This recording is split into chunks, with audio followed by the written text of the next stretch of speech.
നമ്മൾ സ്ലൈഡിനെ തരംതിരിച്ചിരിക്കുന്നത്. നിങ്ങളുടെ ഇന്ററാക്ഷൻ അനുസരിച്ചായിരിക്കും ഇത് എത്ര നേരം നീണ്ടു നിൽക്കുമെന്ന് പറയാനുള്ളത്. കാര്യം ഇതിനകത്ത് ബയോളജി ബാക്ക്ഗ്രൗണ്ട് നിന്ന് അല്ലാത്ത ആൾക്കാരും ഉണ്ടെന്ന് എനിക്കറിയാം. അതാണ് ചില കാര്യങ്ങൾ വരുമ്പോൾ ടെക്നിക്കലി ആയിപ്പോയിട്ട് കുറെ ടെക്നിക്കൽ വേർഡ്സ് വന്നാൽ നിങ്ങൾക്ക് അത് മനസ്സിലാകുന്നില്ലെന്നുണ്ടെങ്കിൽ അത് നിങ്ങൾ നേരത്തെ അറിയിച്ചാൽ നമുക്ക് അതിനെ കൂടുതൽ ലളിതമായിട്ട് പറയാൻ ഒരുപക്ഷെ എന്നെ കൊണ്ട് സാധിച്ചിരിക്കും. അപ്പം നെക്സ്റ്റ് സ്ലൈഡ് വന്നോ? ഇവിടെ മാറുന്നില്ല. ഹലോ, വേറെ സ്ലൈഡ് മാറിയിട്ടില്ല സാറേ. ഇപ്പോഴോ? മാറി. ഓക്കെ. ഈ എർത്തുവം എന്ന് വെച്ചാൽ എല്ലാവരും പേരുകൊണ്ട് തന്നെ തിരിച്ചറിയാൻ പറ്റും. മണ്ണിൽ കാണുന്ന വയം അല്ലെങ്കിൽ പുഴു എന്നാണ് എല്ലാവരും പറയുന്നത്. ഈവൻ മലയാളത്തിലും മണ്ണിര എന്ന് തന്നെയാണ് അതിന്റെ കറക്റ്റ് തർജ്ജമ വരുന്നത്. ചിലർ വയം അല്ലെങ്കിൽ എന്താ പറയണ്ടേ നക്കിൾ എന്നുള്ള വേർഡ് കാസർഗോഡിന്റെ ചില ഭാഗങ്ങളിൽ ഉപയോഗിക്കാറുണ്ട്. പിന്നെ ജസ്റ്റ് വര എന്നും പറയാറുണ്ട്. അതിൽ തന്നെ തമിഴിലേക്ക് പോയാലും നമുക്ക് മൺപുഴു എന്നുള്ള വേർഡാണ് പ്രധാനമായിട്ടും യൂസ് ചെയ്യുന്നത്. അപ്പം ഇത് കാണുന്നത് മെയിനായിട്ടും മണ്ണിലാണ്. പക്ഷെ അതിനെല്ലാം എക്സെപ്ഷൻസ് ഉണ്ട്. കാരണം നമ്മൾ ലിവിങ് വേൾഡിലേക്ക് വരുമ്പോൾ നമ്മൾ വളരെ കോമൺ ആയിട്ട് കാണുന്ന പല സാധനങ്ങൾക്കും ചില എക്സെപ്ഷൻസ് കാണും. ഇപ്പം എല്ലാ പക്ഷികളും പറക്കുന്നു എന്ന് പറയുമ്പോൾ തന്നെ പറക്കാത്ത പക്ഷികളും ഉണ്ട്. നമ്മുടെ കേരളത്തിൽ അല്ലെങ്കിൽ ഇന്ത്യയിൽ പറക്കാത്ത പക്ഷികളില്ല. പക്ഷേ പറക്കാത്ത പക്ഷികൾ ലോകത്തിന്റെ പല ഭാഗങ്ങളിലും ഉണ്ട്. അതേപോലെ മണ്ണിരകൾ മണ്ണിൽ കാണുന്നു എന്ന് പറയുമ്പോഴും മണ്ണിൽ കാണാത്ത, മണ്ണിലല്ലാതെ ജീവിക്കുന്ന ചില മണ്ണിരകളും ഈ ഗ്രൂപ്പിലുണ്ട്. അപ്പൊ ഇതെല്ലാം മെയിനായിട്ട് കാണുന്നത് മണ്ണിരകൾ എന്താ പറയണ്ടേ മണ്ണിലാണ് മെയിനായിട്ട് കാണുന്നത്. ഈ മണ്ണെന്ന് പറയുന്നത് പല ജീവജാലങ്ങളുടെ അധിവസിക്കുന്ന ഒരു ഫിസിക്കൽ കണ്ടീഷനാണ് മണ്ണെന്ന് പറയുന്നത്. ഇപ്പൊ ടെറസ്ട്രിയൽ ഇക്കോസിസ്റ്റം നമ്മൾ നോക്കിക്കഴിഞ്ഞാൽ ഈ പിക്ചർ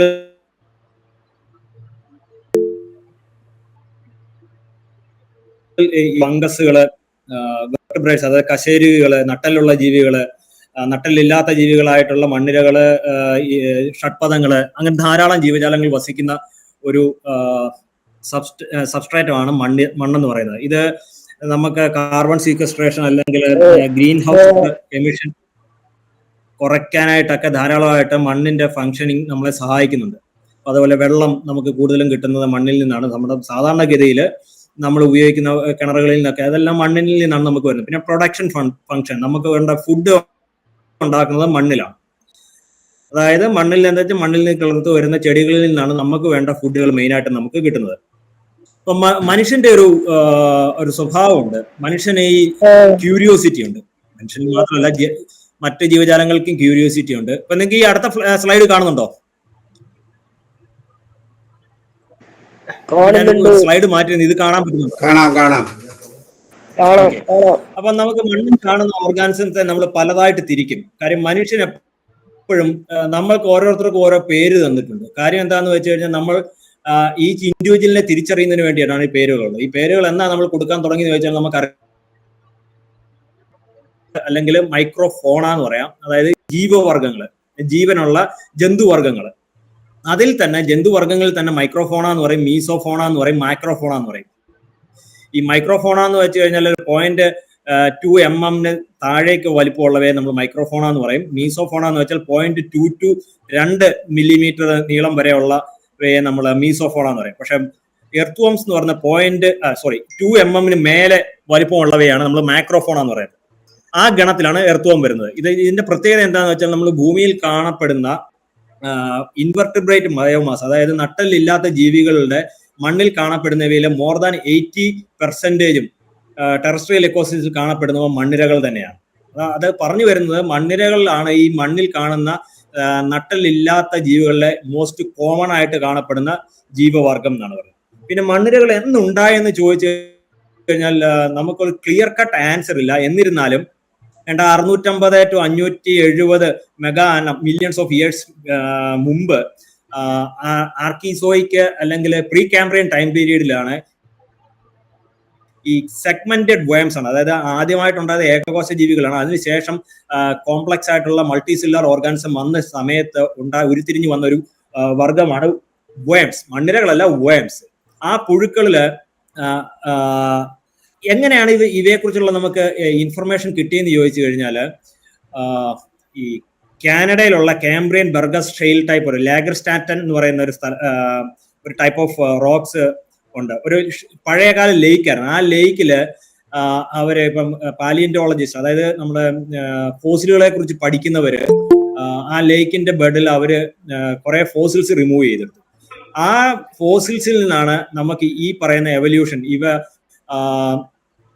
അതായത് സെഗ്മെന്റഡ് വേംസ് ആയിരുന്നു ആ കാലഘട്ടങ്ങളിൽ കൂടുതൽ ഉണ്ടായിരുന്നെന്ന് മനസ്സിലാക്കുന്നത്. അത് അനലിഡ് വേംസ്. ഈ അനലിഡ് എന്താന്ന് ഞാൻ വീണ്ടും പറയാം. ഒരു 13 സ്പീഷീസ് വേംസിനെ അല്ലെങ്കിൽ പ്രോട്ടോ വേംസിനെ ആ കാലഘട്ടത്തിൽ ജീവിച്ചിരുന്നവയെ നമുക്ക് കണ്ടെത്താൻ പറ്റിയിരുന്നു. അതിൽ നിന്നാണ് മണ്ണിരകളുടെ പൂർവ്വഗാമികള് ഈ ടൈം പീരീഡിലാണ് ഉരുത്തിരിഞ്ഞ് വന്നതെന്ന് നമ്മൾ കണ്ടെത്തിയത്.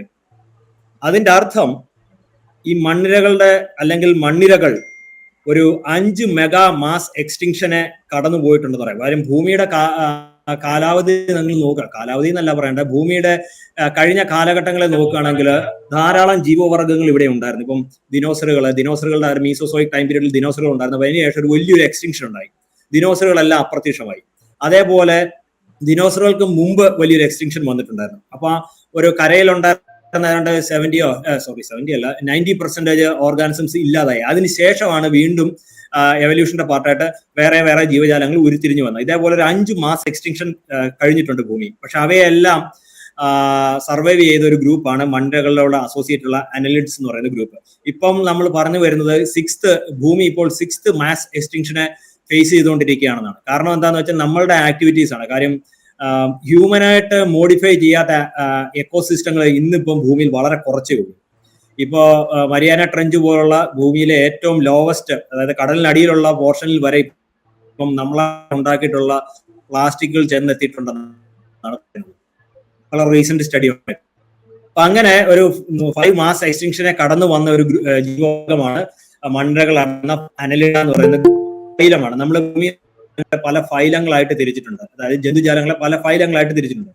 അതിലെ അനലിഡ എന്ന് പറയുന്ന സെക്കൻഡ് വേംസ് എന്ന് പറയുന്ന ഒരു ഗ്രൂപ്പിലാണ് മണ്ണിരകൾ വരുന്നത്. ഈ ഫൈലം അനലിഡയെ വീണ്ടും നമ്മൾ പലതായിട്ട് തിരിച്ചിട്ടുണ്ട്. അതായത് നമ്മൾ എന്ന് പറയുന്ന ഒരു വ്യക്തി, ഈ നമ്മുടെ അച്ഛൻ എല്ലാവരും കൂടുന്ന ആ കുടുംബം,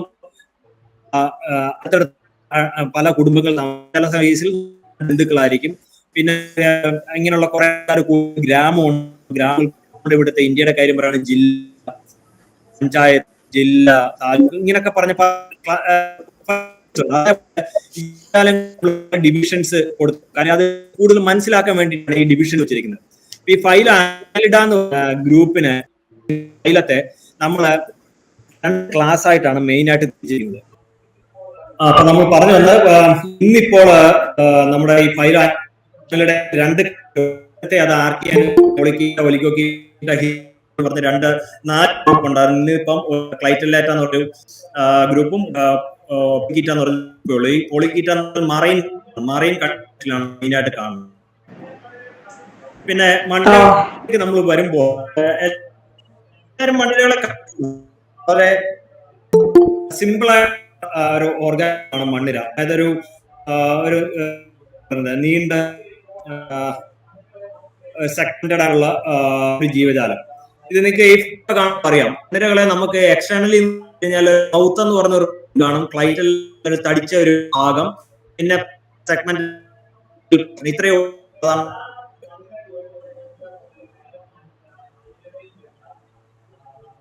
എന്താ മണ്ണിര എന്ന് ചോദിച്ചു കഴിഞ്ഞാൽ ഞാൻ മുമ്പേ പറഞ്ഞ അനലിയുടെ അതായത് ഒരു മണ്ണിരെ നമ്മൾ ഒരറ്റം വരെ നടുക്കുള്ള ഈക്വലി ആയിരിക്കും, അതായത് സിമിലർ ആയിരിക്കും, യാതൊരു വിഷവും വരാറില്ല. 2 ഹാഫിലും ഒരേ രീതിയിലുള്ള കാര്യങ്ങൾ മണ്ണിരെ കണ്ടിട്ടുണ്ടെങ്കിൽ അറിയാം. ശരി, അതിന്റെ ആന്റീരിയർ റീജിയൻ, അതായത് അതിന്റെ മുൻഭാഗത്തായിട്ട് ഒരുമാതിരി ഒരു കട്ടിയുള്ള, സാധാരണ കാണുന്ന ബോഡിയിൽ നിന്ന് വ്യത്യാസമായിട്ട് കട്ടി കൂടിയ ഒരു ഭാഗം, ഒരു 5-6 സെഗ്മെന്റ് നീണ്ടു നിൽക്കുന്ന ഒരു ഭാഗമാണ്. ഇതാണ് ക്ലൈറ്റലം എന്ന് പറയുന്നത്. ആക്ച്വലി ഈ ക്ലൈറ്റലമാണ് ഊരി ഒരു മുട്ട പോലെ വെളിയിലേക്ക് വരുന്നത്. ഈ ക്ലൈറ്റ്, അതിനെ കൊക്കൂൺ നമ്മൾ പറയും. ഈ കൊക്കൂണിനകത്തായിരിക്കും ഇതിന്റെ മുട്ട ഉണ്ടാകുക. അത് വിരിഞ്ഞ് ചിലപ്പം സ്പീഷീസുകൾ അനുസരിച്ച് വരും. ചില സ്പീഷീസിൽ ഒരു കൊക്കൂണിൽ നിന്ന് ഒരു കുഞ്ഞ് മാത്രമേ വെളി വരൂ. ചില സ്പീഷീസുകൾ ഒരു കൊക്കൂണിൽ നിന്ന് 4-5. പിന്നെ എടുത്തു പറയേണ്ട ഒരു കാര്യം വെച്ചാൽ ഓരോ മണ്ണിരകളുടെ ഓരോ സെഗ്മെന്റിലും ചെറിയ മുള്ളു പോലുള്ള ഏരിയ ഉണ്ട്. ഈ മുള്ളു പോലുള്ള അതിനെ സീറ്റി ആണെന്ന് നമ്മൾ പറയുന്നത്, അല്ലെങ്കിൽ സീറ്റ എന്ന് പറയുന്നത് നമ്മുടെ കേരളത്തിലുള്ള കോളേജുകളിലൊക്കെ പഠിപ്പിക്കും. ചിലർ സീറ്റ എന്ന് പറയും. കേരളത്തിന് വെളിയിൽ ചില കോളേജുകൾ അതിന് സീറ്റി എന്നാണ് പറയുന്നത്. ആക്ച്വലി അത് സീറ്റി എന്ന് തന്നെയാണ് പറയുന്നതെന്നാണ് ഞാൻ മനസ്സിലാക്കിയിരിക്കുന്നത്. പിന്നെ ഈ മണ്ണിരകളുടെ വേറൊരു പ്രത്യേകത വെച്ചാൽ ഹയർ ഓർഗാനിസത്തിലേക്ക് വരുമ്പം ഓരോ സ്പീഷീസിലും ആണും പെണ്ണും സെപ്പറേറ്റ് ആയിട്ടായിരിക്കും കാണുന്നത്. പക്ഷെ മണ്ണിരകളിൽ ആണും പെണ്ണുമായിട്ട് ഒറ്റ ഇൻഡിവിജ്വൽ തന്നെയാണ് ആണും പെണ്ണും ഉള്ളത്. അതായത് ഒറ്റ ഇൻഡിവിജ്വൽ തന്നെ ഫിമെയിൽ സെക്സ് ഓർഗനും മെയിൽ സെക്സ് ഓർഗനും വരും. അത് കാരണം അതിന് അങ്ങനെയുള്ള കണ്ടീഷൻ കാണിക്കുന്ന ഓർഗാനിസങ്ങളെ നമ്മൾ ഹെർമാഫ്രോഡൈറ്റിക് കണ്ടീഷൻ എന്നാണ് പറയുന്നത്. അങ്ങനെയുള്ള ഹെർമാഫ്രോഡൈറ്റ്സ് എന്നാണ് നമ്മൾ പറയാറുള്ളത്. പിന്നെ മൗത്ത് എന്ന് പറഞ്ഞാൽ നമുക്ക് കാണുന്ന പോലുള്ള ജോ ഉള്ള ഒരു കണ്ടീഷൻ അല്ല മണ്ണിരകൾക്കുള്ളത്. കാര്യം ജോസ് എന്ന് പറഞ്ഞാൽ നമുക്ക് താടിയലുകളുണ്ട്. ഈ താടിയലുകളൊക്കെ പരിണാമത്തിന്റെ വേറെ ഘട്ടത്തിലാണ് ഉരുത്തിരിഞ്ഞു വന്നത്. കാര്യം ഞാൻ പറഞ്ഞല്ലോ, ആർക്കിസോയിക് ടൈം പീരീഡ് വളരെ ഏൻഷ്യന്റ് ആയിട്ടുള്ള ഒരു ഗ്രൂപ്പാണ് മണ്ണിരകൾ എന്ന് പറയുന്നത്. അത് കാരണം ഇവയ്ക്ക് നമുക്കുള്ളത് പോലെ താടിയല്ലുകളില്ല. ഇത് ആഹാരം വലിച്ചെടുക്കുകയാണ് ചെയ്യുന്നത്. ഇതൊക്കെയാണ് നമുക്ക് മണ്ണിരകളെ കുറിച്ച് സിമ്പിൾ ആയിട്ട് പറയാനുള്ളത്. വളരെ സിമ്പിൾ ആയിട്ടുള്ള ഓർഗാനിസം കൂടെയാണ്. മണ്ണിരകളെ എവിടെയൊക്കെ കാണാമെന്ന് ചോദിച്ചു കഴിഞ്ഞാൽ ഈ പറയുന്ന കണ്ടീഷൻ, അതായത് ആഡിക്വേറ്റ് ആയിട്ടുള്ള ഫുഡ് വേണം, സ്യൂട്ടബിൾ ഫുഡ് സപ്ലിമെന്റ്സ്, അതായത് ആഡിക്വേറ്റ് ആയിട്ടുള്ള ഫുഡുള്ള സ്ഥലത്ത് അതിന് പർട്ടിക്കുലർ മോയ്സ്ചർ വേണം. ആ മണ്ണില് ഡിസോൾഡ് ഓക്സിജന്റെ അളവ് ഉണ്ടായിരിക്കണം. സൺലൈറ്റിൽ നിന്ന് ഡയറക്റ്റ് സൺലൈറ്റ് അടിക്കുന്ന സ്ഥലത്ത് ആയിരിക്കരുത്. pH എന്ന് പറഞ്ഞാൽ ഒരു 4 to 7 കണ്ടീഷനിലായിരിക്കണം ഇവയുടെ pH ഉണ്ടായിരിക്കേണ്ടത്. ടോക്സിക് സബ്സ്റ്റൻസസിന്റെ പ്രസൻസ് കാണരുത്. Suitable temperature. ഈ പറയുന്ന കണ്ടീഷൻ എല്ലാം ഉണ്ടെങ്കിൽ മാത്രമേ നമുക്ക് അവിടെ മണ്ണിരകളെ കാണാൻ പറ്റൂ. പക്ഷേ ഇപ്പൊ നിങ്ങൾക്കറിയാം, മണ്ണിരകളെ നമുക്ക് ഈ പറയുന്ന കണ്ടീഷൻ എല്ലാം നമുക്ക് ഒരു മഴക്കാലത്താണ് നമ്മുടെ കേരളത്തിൽ കാണപ്പെടുന്നത്. പക്ഷേ ലോകത്തിന്റെ പല ഭാഗങ്ങളിലും മണ്ണിരകളുടെ ആക്ടിവിറ്റി എന്ന് പറഞ്ഞാൽ പല ടൈം പീരീഡിലായിരിക്കും. ഉദാഹരണത്തിന് നമുക്ക് ഹിമാലയത്തിൽ പോവാം. ഹിമാലയത്തിൽ ചെന്ന് കഴിഞ്ഞാൽ നല്ല വിന്റർ ടൈമിൽ നമുക്ക് മണ്ണിരകളെ കാണാൻ പറ്റില്ല. പക്ഷെ വിന്റർ കഴിഞ്ഞിട്ട് വരുന്ന ഒരു സമ്മറിന്റെ ഒരു ചെറിയ ടൈം പീരീഡ് ഉണ്ട്. ആ ടൈമിൽ കുറെ മഴയൊക്കെ പെയ്യുന്നതാണ്. ആ സമയത്ത് നമുക്ക് മണ്ണിരകളെ കാണാം. പിന്നീട് മഴക്കാലത്തെ കാണാൻ പറ്റും. യൂറോപ്പിൽ മണ്ണിരകളുടെ ആക്ടിവിറ്റി ടൈം എന്ന് പറയുന്നത് നമ്മുടെ ഇവിടുത്തെ ഒരു ട്രോപ്പിക്കൽ കണ്ടീഷൻ, നമ്മളൊരു ട്രോപ്പിക്കൽ റീജിയനിലാണ് ഇരിക്കുന്നത്. ഭൂമധ്യരേഖ പ്രദേശത്തുള്ള കണ്ടീഷനാണ് നമുക്ക് ഇവിടെ ഉള്ളത്. അപ്പൊ ഇവിടെ കാണുന്ന കണ്ടീഷനിലായിരിക്കില്ല, മാസങ്ങളിലായിരിക്കില്ല യൂറോപ്യൻ കണ്ടീഷനിൽ നമുക്ക് മണ്ണിരകളെ കാണുന്നത്. പിന്നെ മണ്ണിരകളുടെ മൈഗ്രേഷനുമായിട്ട് ബന്ധപ്പെട്ട് ഇപ്പം ഭൂമിയിൽ ജീവജാലങ്ങളുടെ മൈഗ്രേഷൻ അല്ലെങ്കിൽ ജീവജാലങ്ങൾ ഉരുത്തിരിഞ്ഞു വരാനുള്ള മെയിൻ റീസൺസ് പറയുന്നത് ഈ കാണിച്ചിരിക്കുന്നതെല്ലാം അതിന്റെ റീസൺസ് ആണ്. മൗണ്ടൻ റേഞ്ചസ്, ഒരു മൗണ്ടൻ റേഞ്ച് വന്നു കഴിഞ്ഞാൽ അതിന്റെ അപ്പുറഭാഗത്തും അതിന്റെ ഇപ്പുറഭാഗത്തും കാണപ്പെടുന്ന ജീവജാലങ്ങൾക്ക് വ്യത്യാസങ്ങൾ കാണും. അതേപോലെ ഡെസേർട്ട്, ഇപ്പൊ സഹാറ ഡെസേർട്ട്, അത് കാരണം തന്നെ സഹാറ ഡെസേർട്ടിന്റെ നോർത്തേൺ ഭാഗത്ത് കാണുന്ന ജീവജാലങ്ങളും അതിന്റെ സദേൺ ഭാഗത്ത് കാണുന്ന ജീവജാലങ്ങളും വ്യത്യാസമായിരിക്കും. കാര്യം വെച്ചാൽ ഈ ഡെസേർട്ട് ഇവയെ ക്രൂസ് ചെയ്യാൻ സമ്മതിക്കില്ല. അതേപോലെ ഉപ്പുവെള്ളം, ക്ലൈമറ്റ്, ഐസ് അല്ലെങ്കിൽ സ്നോ കവേർഡ് ഏരിയ, പിന്നെ കോമ്പറ്റീഷൻ, പാരസൈറ്റ്സ്, പ്രിഡേറ്റേഴ്സ്, ഇതെല്ലാം മണ്ണിരകളുടെ മൈഗ്രേഷനെയും സ്പീസിയേഷനെയും സഹായിക്കുന്ന അല്ലെങ്കിൽ ചെക്ക് ചെയ്യുന്ന പോർഷൻസ് ആണ്.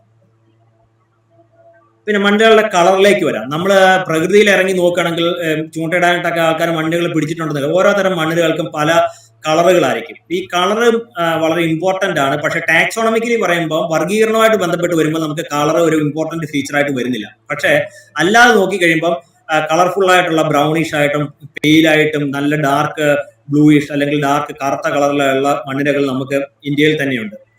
ഇവയെല്ലാം അത് എവിടെ ജീവിക്കുന്നു, അത് ഏത് ടൈപ്പ് ഓഫ് ഹാബിറ്റാറ്റിൽ ജീവിക്കുന്നു, മണ്ണിന്റെ ഏത് ഭാഗത്ത്, അതായത് മണ്ണിനെ ഉപരിതലത്തിലാണോ മണ്ണിന് അടിയിലാണോ വളരെ ഡീപ്പായിട്ടാണോ ജീവിക്കുന്നത്, ഇതനുസരിച്ച് ഇവയുടെ കളറിൽ വ്യത്യാസം വരും. ഇപ്പം ഇതിൽ കുറച്ച് മണ്ണിരകളെ ഞാൻ ഫോട്ടോസ് കാണിക്കുന്നതേ ഉള്ളൂ. ഒരെണ്ണം മാത്രം 1886 വരച്ച ഒരു ജേർണലിൽ വന്നൊരു പിക്ചറാണ്. അപ്പൊ ആദ്യത്തെ മേലെ കാണിച്ചിരിക്കുന്ന ഇടതുവശത്ത് കാണുന്നത് ദ്രാവിഡ നിലംബുരൻസിസ് എന്ന് പറയും. ഇതാണ് ഇന്ത്യയിലെ ഏറ്റവും വലിയ മണ്ണിര.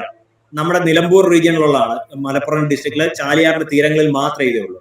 പിന്നെ മെഗാസ്കോളക്സ് റാറ്റസ് എന്ന് പറയുന്ന സ്പീഷീസ്, ഇത് ഒരുമാതിരി ഓറഞ്ച് അല്ല ഒരു പർപ്പിൾ, റെഡിഷ് പർപ്പിൾ കളറാണ്, ബ്രൗണിഷ് കളറൊക്കെ വരുന്ന ഒരു സ്പീഷീസ് ആണ്. ഇത് മെയിൻലി പത്തനംതിട്ട, കൊല്ലം, തിരുവനന്തപുരം ഡിസ്ട്രിക്റ്റിൽ മാത്രമേ മെഗാസ്കോളക്സ് റാറ്റസ് ഇതുവരെ കണ്ടെത്തിയിട്ടുള്ളൂ.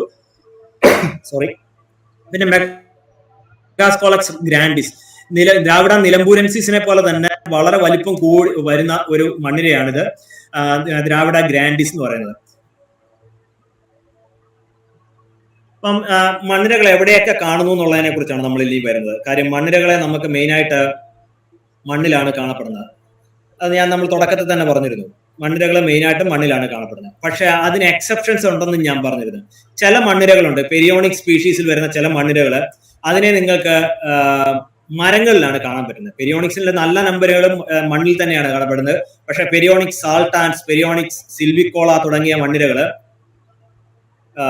മരത്തിലാണ് കാണപ്പെടുന്നത്. മരത്തിൽ എവിടെ കാണുമെന്ന് വെച്ചാൽ മരത്തിന്റെ ഇലകളിൽ കാണപ്പെടാം, മരത്തിന്റെ പോതുകൾക്കകത്ത്, പിന്നെ ഈ ഈറ്റ എന്ന് പറയുന്ന ചെടികളുടെ പൊട്ടിയിട്ടുണ്ടെങ്കിൽ അതിനകത്ത്, ഈറ്റയുടെ എന്താ പറയുക, അല്ലെങ്കിൽ മുള പോലുള്ള വർഗ്ഗങ്ങളിൽ അതിനകത്ത്, അതിന്റെ കട്ട് ചെയ്ത് നോക്കുമ്പോൾ അതിനകത്ത്, പിന്നെ ഹംബോൾഷ്യ എന്ന് പറയുന്ന ചെടിയുടെ തണ്ടിനകത്ത് തുടങ്ങിയ ഈ മണ്ണിരകളെ കാണത്തുള്ളൂ. ഈ മണ്ണുകൾക്ക് ഒരു പ്രത്യേകതയുണ്ട്. ഇത് മണ്ണിൽ ജീവിക്കാത്ത കാരണം, മരങ്ങളുടെ മേലെ ജീവിക്കുന്നതാണ്. ഇതിന്റെ സീറ്റി എന്ന് പറയുന്നത് മുള്ളു പോലുള്ള ഏരിയ ഇതിന്റെ ശരീരത്തിന്റെ അടിഭാഗത്ത് മാത്രമേ കാണൂ.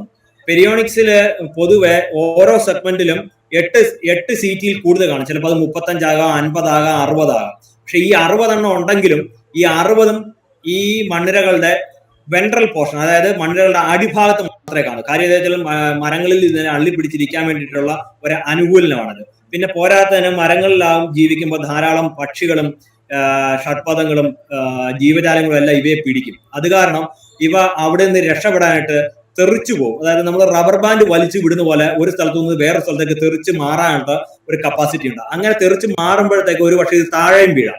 അങ്ങനെ താഴെ വീണാലും അടുത്ത ക്ഷണത്തിൽ ഇത് വീണ്ടും മരങ്ങളിലേക്ക് കയറിപ്പോകും. ഒരിക്കലും ഇത് മണ്ണിൽ ജീവിക്കുന്ന ഒരു മണ്ണിരകളല്ല. പെരിയോണിക് സാൾട്ടാൻസ്, പെരിയോണിക് സിൽവിക്കോള തുടങ്ങിയ മണ്ണിരകൾ. പിന്നെ വേറൊരു മണ്ണിര വർഗമാണ് പോണ്ടോട്രില്ലസ് ലിറ്ററാലിസ് എന്ന് പറയുന്ന സ്പീഷീസ്. ഞാൻ പറഞ്ഞിരുന്നു, ഉപ്പുവെള്ളം വീണ സാധാരണ മണ്ണിരകൾ ചത്തുപോകും. അതിന്റെ ഒരു ബാരിയറാണ്, മണ്ണിരകളുടെ മൈഗ്രേഷനെ ചെക്ക് ചെയ്യുന്ന ഒരു ബാരിയറാണ് ഉപ്പ് അല്ലെങ്കിൽ കടൽ ജലം എന്ന് പറയുന്നത്, ലവണജലം എന്ന് പറയുന്നത്. പക്ഷെ ആ ലവണജലത്തിലും ജീവിക്കാൻ പറ്റുന്ന ഒരു മണ്ണിരയുണ്ട്, പോണ്ടോട്രില്ലസ് ലിറ്ററാലിസ് എന്നാണ്. ലിറ്ററാലിസ് എന്നുള്ള പേരിൽ വെച്ചാൽ ലിറ്ററൽ സോണിൽ കാണപ്പെടുന്നതാണ് അതിന്റെ അർത്ഥം. ലിറ്ററൽ സോൺ എന്ന് വെച്ചാൽ നമ്മുടെ കോസ്റ്റൽ റീജിയൻ, അങ്ങനെയുള്ള ഏരിയയാണ് നമ്മൾ ലിറ്ററൽ സോൺ ആയിട്ട് മെയിൻ ആയിട്ടും പറയുന്നത്. അപ്പൊ അങ്ങനെ വരുമ്പോൾ നമ്മുടെ മാംഗ്രൂവ്സിലൊക്കെ ധാരാളം കാണപ്പെടുന്ന ഒരു മണ്ണിരയാണ് പോണ്ടോട്രില്ലസ് ലിറ്ററാലിസ്. 1929 KS പത്മനാഭ അയ്യർ എന്ന് പറയുന്ന ഒരു സയന്റിസ്റ്റ് കേരളത്തിലെ കോവളം ബീച്ചിൽ നിന്ന് ഇതിനെ കണ്ടെത്തി 1929. അതിനുശേഷം 2016 കണ്ണൂരിൽ നിന്ന് ഇതിനെ കണ്ടെത്തിയത്. അപ്പം നമുക്ക് ഇതുവരെ പബ്ലിഷ്ഡ് റെക്കോർഡ്സ് പ്രകാരം കേരളത്തിൽ നിന്ന് 2 സ്ഥലത്തു നിന്ന് മാത്രമേ ഇതിനെ കണ്ടെത്തിയിട്ടുള്ളൂ. പക്ഷേ മാംഗ്രൂവ്സ് ഉള്ള മറ്റു ഏരിയയിലും, കുമരകത്ത് ഒരുപക്ഷെ കാണാം, നമ്മുടെ കൊച്ചിയിലും ഒക്കെ ഇതിനെ കാണാൻ ചാൻസ് ഉണ്ട്. പക്ഷെ കൊച്ചിയിലെ മാംഗ്രൂവ്സിലൊന്നും നമ്മൾ ഇതുവരെ കളക്ഷൻ നടത്തിയിട്ടില്ല. അത് കാരണം ഇതിൽ ഉണ്ടോ ഇല്ലയോ എന്നുള്ള കാര്യം അറിയാൻ മേലാത്ത. പക്ഷെ റീസെന്റ് കണ്ണൂരിൽ നിന്ന് ഒരു MSc അവിടെ ഗവൺമെന്റ് കോളേജിൽ പഠിക്കുന്ന ഒരു കുട്ടി എനിക്ക് കുറച്ച് സാമ്പിൾസ് അയച്ചു തന്നതിൽ ഇതിന്റെ 2 സ്പെസിമെൻസ് ഉണ്ടായിരുന്നു. അതും മാംഗ്രൂവ്സിൽ നിന്നാണ് അവർ കളക്ട് ചെയ്തിരുന്നത്. പിന്നെ നമുക്ക് ബോഡി സൈസിലേക്ക് വരാം. നമ്മുടെ ഇവിടെ കാണുന്ന മണ്ണിരകൾ എന്ന് വെച്ചാൽ പൊതുവെ ഒരു 5 സെന്റിമീറ്റർ തൊട്ട് ഒരു 15 സെന്റിമീറ്റർ നീളം വരുന്ന മണ്ണിരകളെ ആയിരിക്കും ലൈവ് കണ്ടീഷനിൽ ആൾക്കാർ കണ്ടിട്ടുണ്ടാവും. ലോകത്തിലെ ഏറ്റവും ചെറിയ മണ്ണിര എന്ന് പറയുന്നത് മൈക്രോസ്കോലക്സ് ഫോസ്ഫോറീസ് എന്ന് പറയുന്നത് ഒരു സൗത്ത് അമേരിക്കൻ സ്പീഷീസ് ആണ്. പക്ഷേ ഇത് ഇന്ത്യയിൽ ഇതിനെ കണ്ടിട്ടുണ്ട്, ഹിമാചൽ പ്രദേശിൽ ഇതിനെ കണ്ടെത്തിയിട്ടുണ്ട്. ഇതിന് 2 സെന്റിമീറ്റർ, 1 തൊട്ട് 2 സെന്റിമീറ്റർ വരെ മാത്രമേ ഇതിന് നീളം വരൂ. പക്ഷെ അതേ സമയത്ത് ഞാൻ മുമ്പേ കാണിച്ചിരുന്നു ദ്രാവിഡ നിലംബൂരൻസിസ് എന്ന് പറയുന്ന സ്പീഷീസ്. നമ്മുടെ ഇന്ത്യയിൽ കാണപ്പെടുന്ന മണ്ണിരകളിൽ ഏറ്റവും വലിപ്പം വരുന്നത് ദ്രാവിഡ നിലംബൂരൻസിസ് ആണ്. ഇതിന് 1 മീറ്റർ വരെ നീളം വരാം. 1 മീറ്റർ വരെ നീളം വരുന്ന മണ്ണിരകളും നമ്മുടെ നാട്ടിലുണ്ട്. പക്ഷെ ഇതിലും വലിപ്പം കൂടിയ മണ്ണിരകളുണ്ട്, ഇതുവരെ സയന്റിഫിക്കലി ഡിസ്ക്രൈബ് ചെയ്യപ്പെട്ടിട്ടില്ല നമ്മുടെ ഇന്ത്യയിൽ നിന്ന്. ഈ ദ്രാവിഡ നിലംബൂരൻസിന്റെ പ്രത്യേകത എന്താണെന്ന് ഞാൻ മുമ്പേ പറഞ്ഞത്, ചാലിയാർ കൂടുതലും മണൽ ധാരാളമായിട്ടുള്ള ഏരിയ ആണ്. ഇപ്പം മണലൂറ്റ് നടക്കുന്ന കാരണം, മണൽ അവിടെ ധാരാളം വാരി എടുത്തുകൊണ്ട് പോകുന്ന കാരണം അതിന്റെ തിട്ട ഇടിഞ്ഞ് ചാലിയാറിലേക്ക് വീഴും. ഇത് ആ മണൽ തിട്ടകളിൽ മാത്രം ജീവിക്കുന്ന ഒരു ജീവവർഗമാണ് ദ്രാവിഡ നിലംബൂരൻസിസ്. അത് കാരണം ഈ ചാലിയാറിലെ ഈ മണൽത്തിട്ട ഇടിഞ്ഞിടിഞ്ഞ് പോവുകയാണെങ്കിൽ ഈ സ്പീഷീസ് വംശനാശം സംഭവിക്കും. കാര്യം അതിന് ഇച്ചിരിയുടെ ഹാർഡായിട്ടുള്ള മണ്ണിൽ ഈ മണ്ണിലേക്ക് ജീവിക്കാൻ പറ്റില്ല. അത് കാരണം ചാലിയാറിന്റെ, അതായത് നിലമ്പൂർ റീജിയനിലുള്ള മണൽത്തിട്ടകൾ ചാലിയാറിന്റെ തീരങ്ങളിൽ മാത്രം കാണപ്പെടുന്ന ഒരു മണ്ണിര വർഗ്ഗമാണ്. അതാണ് ഇന്ത്യയിലെ ഏറ്റവും വലിയ മണ്ണിര വർഗ്ഗം ദ്രാവിഡ നിലംബൂരൻസിസ്. പിന്നെ മെഗാസ്പൊളൈഡസ് ആസ്ട്രാലിസ് എന്ന് പറയുന്ന സ്പീഷീസ്, അത് ഓസ്ട്രേലിയയിൽ കാണുന്നതാണ്. അതിന് 1.5 മീറ്ററിന് അടുത്ത് വരെ നീളം വരും. പിന്നെ മൈക്രോകീറ്റസ് സ്പീഷീസ് ഉണ്ട്. ഈ മൈക്രോകീറ്റസ് സ്പീഷീസ് എന്ന് വെച്ച് കഴിഞ്ഞാല് സൗത്ത് ആഫ്രിക്കയിലെ സാവന്ന, അതായത് ഗ്രാസ് ലാൻഡ്, ലോകത്ത് പലതരം ഗ്രാസ് ലാൻഡുകളുണ്ട്. സൗത്ത് ആഫ്രിക്കൻ റീജിയനിൽ അല്ലെങ്കിൽ ആഫ്രിക്കയിൽ കാണപ്പെടുന്ന ഗ്രാസ് ലാൻഡിനെ നമ്മൾ മെയിൻലി സാവന എന്ന് പറയും. ഇന്ത്യയിലും കാണപ്പെടുന്ന സെൻട്രൽ ഇന്ത്യയിലൊക്കെ കാണപ്പെടുന്ന ഗ്രാസ് ലാൻഡിനെ നമ്മൾ സാവന ഗണത്തിൽ തന്നെയാണ് പെടുത്തിയിരിക്കുന്നത്. പിന്നെ സെൻട്രൽ ഏഷ്യയിൽ കാണപ്പെടുന്ന നമ്മൾ സ്റ്റെപ്പ് എന്ന് പറയും. സൗത്ത് അമേരിക്കയിൽ കാണുന്നതിന് പാമ്പാസ്, നോർത്ത് അമേരിക്കയിൽ കാണപ്പെടുന്ന ഗ്രാസ് ലാൻഡിനെ പ്രയറീസ് എന്നൊക്കെ പറയാം. അതേപോലെ സൗത്ത് അമേരിക്കൻ സാവനാസിൽ കാണപ്പെടുന്ന വളരെ നീളം കൂടി 7 മീറ്ററിൽ അധികം നീളം വരുന്ന ഒരു മണ്ണിരകളാണ് മൈക്രോകീറ്റസ്. ഇത് മൈക്രോകീറ്റിഡി എന്ന് പറഞ്ഞൊരു ഫാമിലിയിൽ തന്നെ വരുന്ന മണ്ണിരകളാണ്. ഇവയ്ക്ക് എല്ലാത്തിനും ഭയങ്കര വലിപ്പമാണ്. അത് കാരണം നമുക്ക് ഒരിക്കലും ഇവയെ കുഴിച്ച് ഫുൾ പൊട്ടാത്തൊരു മണ്ണിരെ കളക്ട് ചെയ്യാൻ പറ്റില്ല. പക്ഷേ ഈ പ്രദേശങ്ങളിൽ സൗത്ത് ആഫ്രിക്കയുടെ ഞാൻ പറഞ്ഞ ഈ സാവന്ന പ്രദേശങ്ങളിൽ മഴ അപൂർവമാണ്. പക്ഷെ എന്ന് അവിടെ മഴ പെയ്തോ ആ ടൈമിൽ ഇത് മണ്ണിന്റെ മേൽഭാഗത്ത് ആ സമയത്ത് മാത്രമേ നമുക്ക് ഇത്രയും വലിപ്പമുള്ള മണ്ണിരെ അതിന്റെ ദേഹം പൊട്ടിപ്പോകാതെ നമുക്ക് കളക്ട് ചെയ്യാൻ പറ്റുകയുള്ളൂ. ഇത് കൂടാതെ ധാരാളം വേറെ മണ്ണിരകളുണ്ട്. ഇത് കാണുക, ഇത് ഡോക്ടർ സാമുവൽ വൂസ്റ്റർ ജെയിംസ് എന്ന് പറഞ്ഞ അമേരിക്കക്കാരനായ ശാസ്ത്രജ്ഞനാണ്. അദ്ദേഹം ഏതോ ഒരു ട്രോപ്പിക്കൽ സൗത്ത് ഈസ്റ്റ് ഏഷ്യയിൽ എവിടെയോ ഉള്ള ഒരു ട്രോപ്പിക്കൽ റീജിയനിൽ പോയി ഒരു മണ്ണിരെ കളക്ട് ചെയ്താണ്. ഇതേപോലെ വലിയ മണ്ണിരകളും ലോകത്തിന്റെ പല ഭാഗങ്ങളിലുണ്ട്. ഇതാണ് ദ്രാവിഡ നിലംപുരൻസിന്റെ വേറൊരു ഫോട്ടോ. 1980കളിൽ എടുത്ത ഒരു ഫോട്ടോയാണ്. കാര്യം 1894 ബോൺ എന്ന് പറഞ്ഞ ഒരു സയന്റിസ്റ്റ് ഇതിനെ ഡിസ്ക്രൈബ് ചെയ്തതിനു ശേഷം ഇതിനെക്കുറിച്ച് ഒരു വിവരമില്ലായിരുന്നു. അപ്പൊ ഡോക്ടർ ജയം ജുൽക്ക സുവോളജിക്കൽ സർവേ ഓഫ് ഇന്ത്യയിൽ ജോയിൻ ചെയ്തതിനു ശേഷം ഇങ്ങനെയുള്ള എക്സ്റ്റിങ്ക്റ്റ് ആയി പോയി എന്ന് കരുതപ്പെട്ടിരുന്ന മണ്ണിരകളെ തപ്പി അദ്ദേഹം അതിന്റെ ടൈപ്പ് ലൊക്കാലിറ്റി ആയ നിലമ്പൂർ വന്ന് ചാലിയാറിന്റെ തീരങ്ങളിൽ നിന്ന് ആളെ നിർത്തി കുഴിച്ചെടുത്താണ്. അങ്ങനെ പുള്ളി 3-4 എണ്ണത്തിനെ കളക്ട് ചെയ്തു. അന്ന് അത് കുഴിക്കാനായിട്ട് ഒരു കൂലിക്കെടുത്ത ഒരാള് പുള്ളി വലിക്കാൻ ഉപയോഗിച്ചിരുന്ന ബീഡിയും തീപ്പെട്ടി അതിന്റെ അടുത്ത് വെച്ചിട്ട് എടുത്ത ഫോട്ടോയാണ്. ഇത് മണ്ണിന് മേലെ വന്നു കഴിഞ്ഞു കഴിഞ്ഞാൽ ഇതിന് സ്പീഡില്ല. പക്ഷെ ഇത് മണ്ണിനകത്താണെങ്കിൽ ഭയങ്കര വേഗത്തിലായിരിക്കും ഇത് സഞ്ചരിക്കുന്നത്. കാര്യം ഞങ്ങൾ അവിടെ പോയി ഇതിനെ കളക്ട് ചെയ്തിട്ടുണ്ട്. പിന്നെ നമുക്കിനി മണ്ണിരകളെ ഇക്കോളജിക്കൽ ഗ്രൂപ്പ് അല്ലെങ്കിൽ ഫങ്ഷണൽ ഗ്രൂപ്പുകളിലേക്ക് വരാം. അപ്പൊ നമ്മൾക്ക് കാണുന്ന സാധാരണക്കാരനെ സംബന്ധിച്ച് കാണുന്ന മണ്ണിരകളെല്ലാം മണ്ണിരകൾ തന്നെയാണ്. പക്ഷേ ഈ മണ്ണിരകളിലും പല ടൈപ്പ് മണ്ണിരകളുണ്ട്. അതായത് മണ്ണിന്റെ മേൽഭാഗത്ത് മാത്രം കാണപ്പെടുന്ന മണ്ണിരകൾ, അതിനെ നമ്മൾ എപ്പിജിക് എർത്തുവംസ് പറയും. അതേപോലെ എൻഡോജിക് എർത്തുവംസ്, അത് മണ്ണിനടിയിൽ കാണുന്ന ആ മണ്ണിരകൾ ഒരിക്കലും മണ്ണിന് വെളിയിലേക്ക് നോർമൽ കേസിൽ വരില്ല. പക്ഷെ അപൂർവം കേസിൽ വെളിയിൽ വരാം. പക്ഷെ എപ്പിജിക് മണ്ണിരകൾ എപ്പോഴും മണ്ണിന്റെ മേൽഭാഗത്ത് മാത്രം ജീവിക്കുന്നത്. അതായത് മേൽഭാഗം മീൻസ് ചീഞ്ഞളഞ്ഞ് കിടക്കുന്ന ഇലകൾക്കടിയിലും അല്ലെങ്കിൽ ടോപ്പ് ലെയർ മണ്ണിന്റെ ഒരു 5 സെന്റിമീറ്റർ അല്ലെങ്കിൽ ഒരു 2-3 സെന്റിമീറ്റർ താഴെ വരെ മാത്രം കാണപ്പെടുന്ന മണ്ണിരകളെയാണ് നമ്മൾ എപ്പിജിക് മണ്ണിരകൾ എന്ന് പറയുന്നത്. പിന്നെ മൂന്നാമതൊരു ഗ്രൂപ്പ് ഉണ്ട്, അനിസിക് ഗ്രൂപ്പ്. ഈ അനിസിക് ഗ്രൂപ്പ് എന്ന് പറഞ്ഞു കഴിഞ്ഞാൽ ഈ മണ്ണിരകൾ വളരെ വലിപ്പം കൂടിയ മണ്ണിരകളാണ്. ഇത് ഭൂമിക്ക് അടിയിലേക്ക് മീറ്ററുകൾ അടിയിൽ പോകും. അതായത് ഡെയിലി തന്നെ അത് മീറ്ററുകൾ അടിയിലായിരിക്കും ഇരിക്കുന്നത്. രാത്രി കാലങ്ങളിൽ വെളിയിൽ വന്ന് അതിന്റെ ഫുഡ് പാർട്ടിക്കിൾ, അത് മെയിൻലി അനിസിക് വേംസ് ഇലകളുടെ പോർഷൻസ് ആണ് കഴിക്കുന്നത്, അല്ലെങ്കിൽ മറ്റു സാധനങ്ങളാണ്. അത് എടുത്തുകൊണ്ട് 2-3 മീറ്റർ ഒക്കെ ചില സമയത്ത് താഴേക്ക് പോകാറുണ്ട്. അത് മണ്ണിനടിയിലേക്ക് പോകും. അപ്പം ഇവയുടെ ഫുഡിന്റെ ഹാബിറ്റും വ്യത്യാസമാണ്. എപ്പിജിക് എർത്തുവംസ് എന്ന് വെച്ച് കഴിഞ്ഞാൽ ഇതിനകത്ത് ഞാൻ ഈ പറഞ്ഞ ടേബിളിൽ നമുക്കത് ഞാൻ കൊടുത്തിട്ടുണ്ട്. Adult size, burrows, reproductive rate, അതിന്റെ എത്ര കാലം ജീവിച്ചിരിക്കും, അതിന്റെ ഫുഡ് സോഴ്സ് എന്താണ്. അപ്പം എൻഡോജിക്, അതായത് മണ്ണിനടിയിൽ കാണപ്പെടുന്ന മണ്ണിരകളും മിനറലൈസ്ഡ് സോയിൽ മാത്രമേ കഴിക്കൂ. അപ്പം സോയിൽ കഴിച്ചാൽ, മണ്ണ് കഴിച്ചെന്ന് പറഞ്ഞാൽ അതിന് വേണ്ട എനർജി കിട്ടില്ല. അപ്പം സോയിൽ കഴിക്കുന്നതിന്റെ കൂട്ടത്തിൽ സോയിലിന്റെ കൂടെയുള്ള ഫംഗസും മറ്റ് ഓർഗാനിക് മാറ്ററും ചെല്ലുന്നത് കാരണമാണ് ഇതിനുള്ള എനർജി കിട്ടുന്നത്. പക്ഷെ അനിസിക് സ്പീഷീസ് ആണെങ്കിൽ ഞാൻ മുമ്പേ പറഞ്ഞ പോലെ മേലെ വന്ന് ഇലകളാണ് എടുത്തുകൊണ്ട് പോകുന്നത്, ലിറ്റർ അല്ലെങ്കിൽ മറ്റു സംഭവങ്ങൾ. എപ്പിജിക് ടോപ്പ് ലെയറിൽ കാണുന്ന മണ്ണിരകൾ ചീഞ്ഞളിഞ്ഞ വസ്തുക്കൾ, അതായത് ഇലകള് മറ്റു സാധനങ്ങളെല്ലാം ചീഞ്ഞളിഞ്ഞ് കിടക്കുന്ന അതാണ് ഇവ ഭക്ഷിക്കുന്നത്. അത് കാരണം ഈ അനിസിക് സ്പീഷീസ് ആണ് ഈ മണ്ണിരകളിൽ ഏറ്റവും വലിപ്പം കൂടുതൽ വെക്കുന്നത്. എൻഡോജിക് സ്പീഷീസ് മീഡിയം ആയിരിക്കും. അതിന്റെ കളർ എന്ന് വെച്ചാൽ ഒരു പെയിൽ കളർ ആയിരിക്കും. എപ്പിജിക് സ്പീഷീസ് മണ്ണിന്റെ മേലെ ജീവിക്കുന്ന കാരണം അത് കളർഫുൾ ആയിട്ടുള്ള എർത്തോംസ്, കൂടുതലും ബ്ലാക്കിഷ് കളേർഡ് അല്ലെങ്കിൽ റെഡിഷ് കളേർഡ് അല്ലെങ്കിൽ ബ്രൗണിഷ് കളേർഡ് എർത്തോംസ് ആയിരിക്കും പൊതുവെ എപ്പിജിക് എർത്തോംസിന്. അനിസിക് എർത്തോംസിന് അതിന്റെ തലയുടെ ഭാഗം, തല എന്ന് പറയുന്ന ഒരു പ്രത്യേക ഏരിയ മണ്ണിരകൾക്കില്ല. എന്നാലും അതിന്റെ ആന്റീരിയർ ഭാഗം, ആ ഭാഗത്ത് ഒരു റെഡിഷ് കളർ വരും. ബാക്കി പുറകിലോട്ട് വരും തോറും മൊത്തം പെയിൽ കളേർഡ് ആയിരിക്കും. പക്ഷെ എൻഡോജിക് എർത്തോംസ് ആണെങ്കിൽ ദേഹം ആകമാനം തന്നെ പെയിൽ കളേർഡ് ആയിരിക്കും.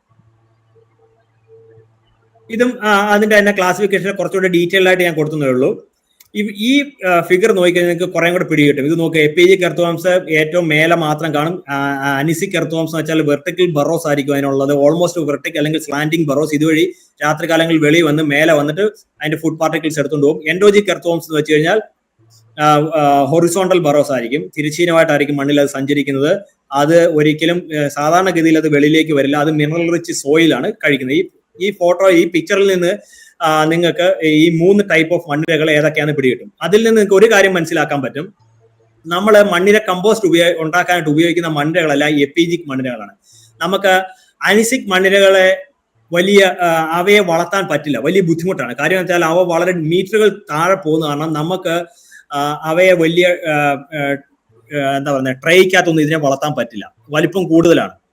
അത് ചീഞ്ഞളിഞ്ഞ വസ്തുക്കൾ കഴിക്കില്ല, അത് ഇലകളാണ് കഴിക്കുന്നത്. അങ്ങനെ വരുമ്പോൾ ഇവയെ നമുക്ക് വളർത്താൻ പറ്റില്ല.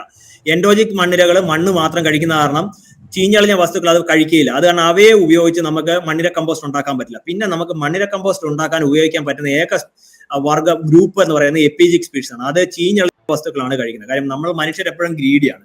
നമുക്ക് കുറഞ്ഞ സമയത്തിനുള്ളിൽ നമ്മളായിട്ട് ഉൽപ്പാദിപ്പിച്ചിരിക്കുന്ന വേസ്റ്റ്, അതായത് ചീഞ്ഞളിയുന്ന വേസ്റ്റുകൾ, ഇലവർഗ്ഗങ്ങൾ അല്ലെങ്കിൽ കിച്ചൺ വേസ്റ്റിനെ പെട്ടെന്ന് മാനുവറാക്കി മാറ്റണം.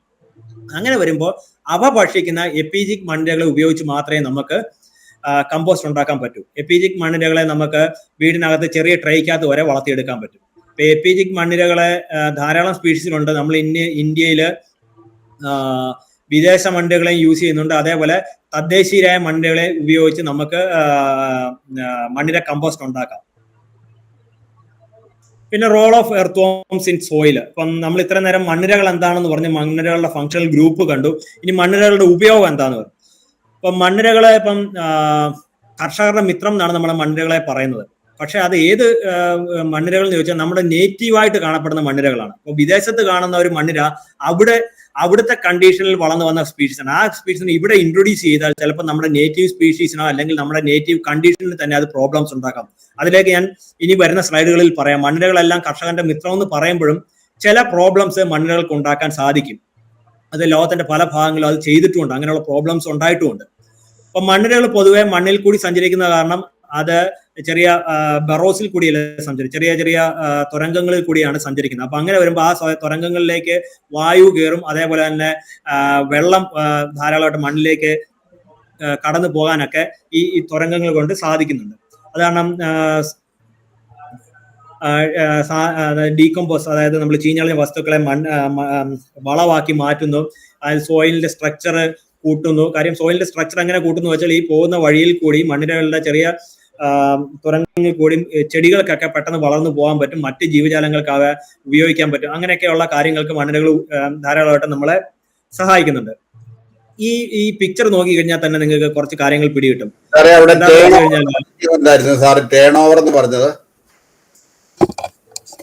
ടേൺ ഓവർ എന്ന് ഉദ്ദേശിക്കുന്നത് ഒരു വർഷം 1 ഏക്കർ സ്ഥലത്ത് 1.6 ടൺസ് ഓഫ് സോയിൽ ഇത് മിക്സ് ചെയ്ത് വരുത്തുന്നുണ്ടെന്നാണ് പുതിയതായിട്ട്.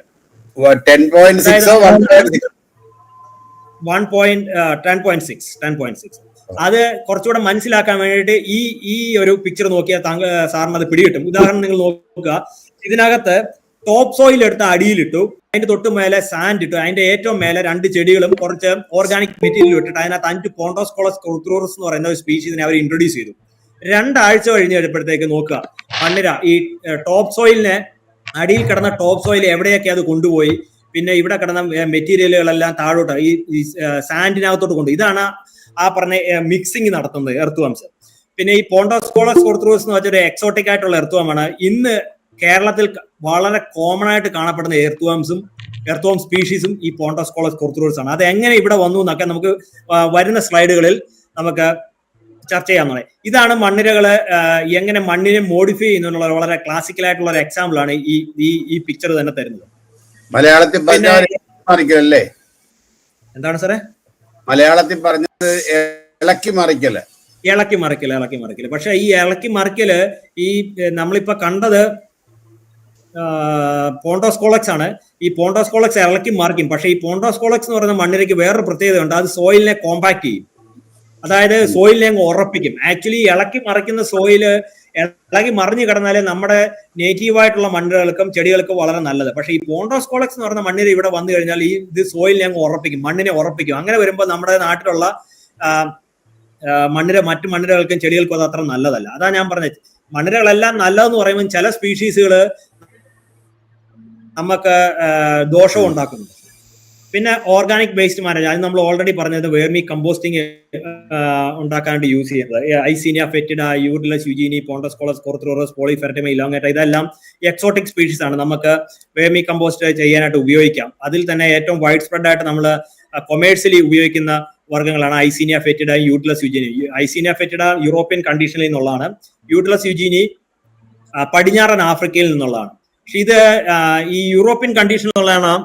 ഐസീനിയ ഫെറ്റിഡയ്ക്ക് ഒരു തണുത്ത കണ്ടീഷൻ ഉണ്ടെങ്കിൽ മാത്രമേ അത് ജീവിക്കത്തുള്ളൂ. ഇപ്പൊ നമ്മളിവിടുത്തെ ട്രോപ്പിക്കൽ കണ്ടീഷനാണ്. ഇവിടെ നമ്മൾ നന്നായിട്ട് വെള്ളമൊക്കെ ഒഴിച്ച് കൊടുത്തില്ല എന്നുണ്ടെങ്കിൽ ഈ ഐസീനിയ ഫെറ്റിഡ മരിച്ചു പോകും.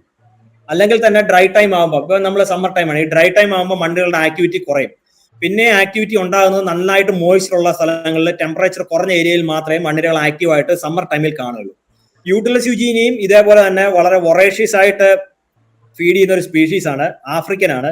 പക്ഷേ ഈ സ്പീഷീസിനെ നമ്മൾ മണ്ണിര കമ്പോസ്റ്റ് ചെയ്യാനായിട്ട് നമ്മൾ മണ്ണിര കമ്പോസ്റ്റിനെ പ്രൊമോട്ട് ചെയ്ത് ഇന്ന് കാടിന്റെ, അതായത് ഹില്ലി റീജിയൻസിന്റെ പല ഏരിയകളിലും നമ്മുടെ കേരളത്തിൽ അങ്ങോളം ഇങ്ങോളം ഉള്ള പല ജില്ലകളിലും ഇത് എസ്റ്റാബ്ലിഷ് ചെയ്തിട്ടുണ്ട്. ഇത് എസ്റ്റാബ്ലിഷ് ചെയ്ത് കഴിഞ്ഞാൽ നമ്മുടെ നേറ്റീവായിട്ടുള്ള എപ്പിജിക് സ്പീഷീസിനെ ഇത് അവിടുന്ന് റിമൂവ് ചെയ്യും. കാര്യം കോമ്പറ്റീഷൻ, ഇത് വൊറേഷ്യസ് ഫീഡറാണ്, fast moving, fastly reproducing species ആണ്.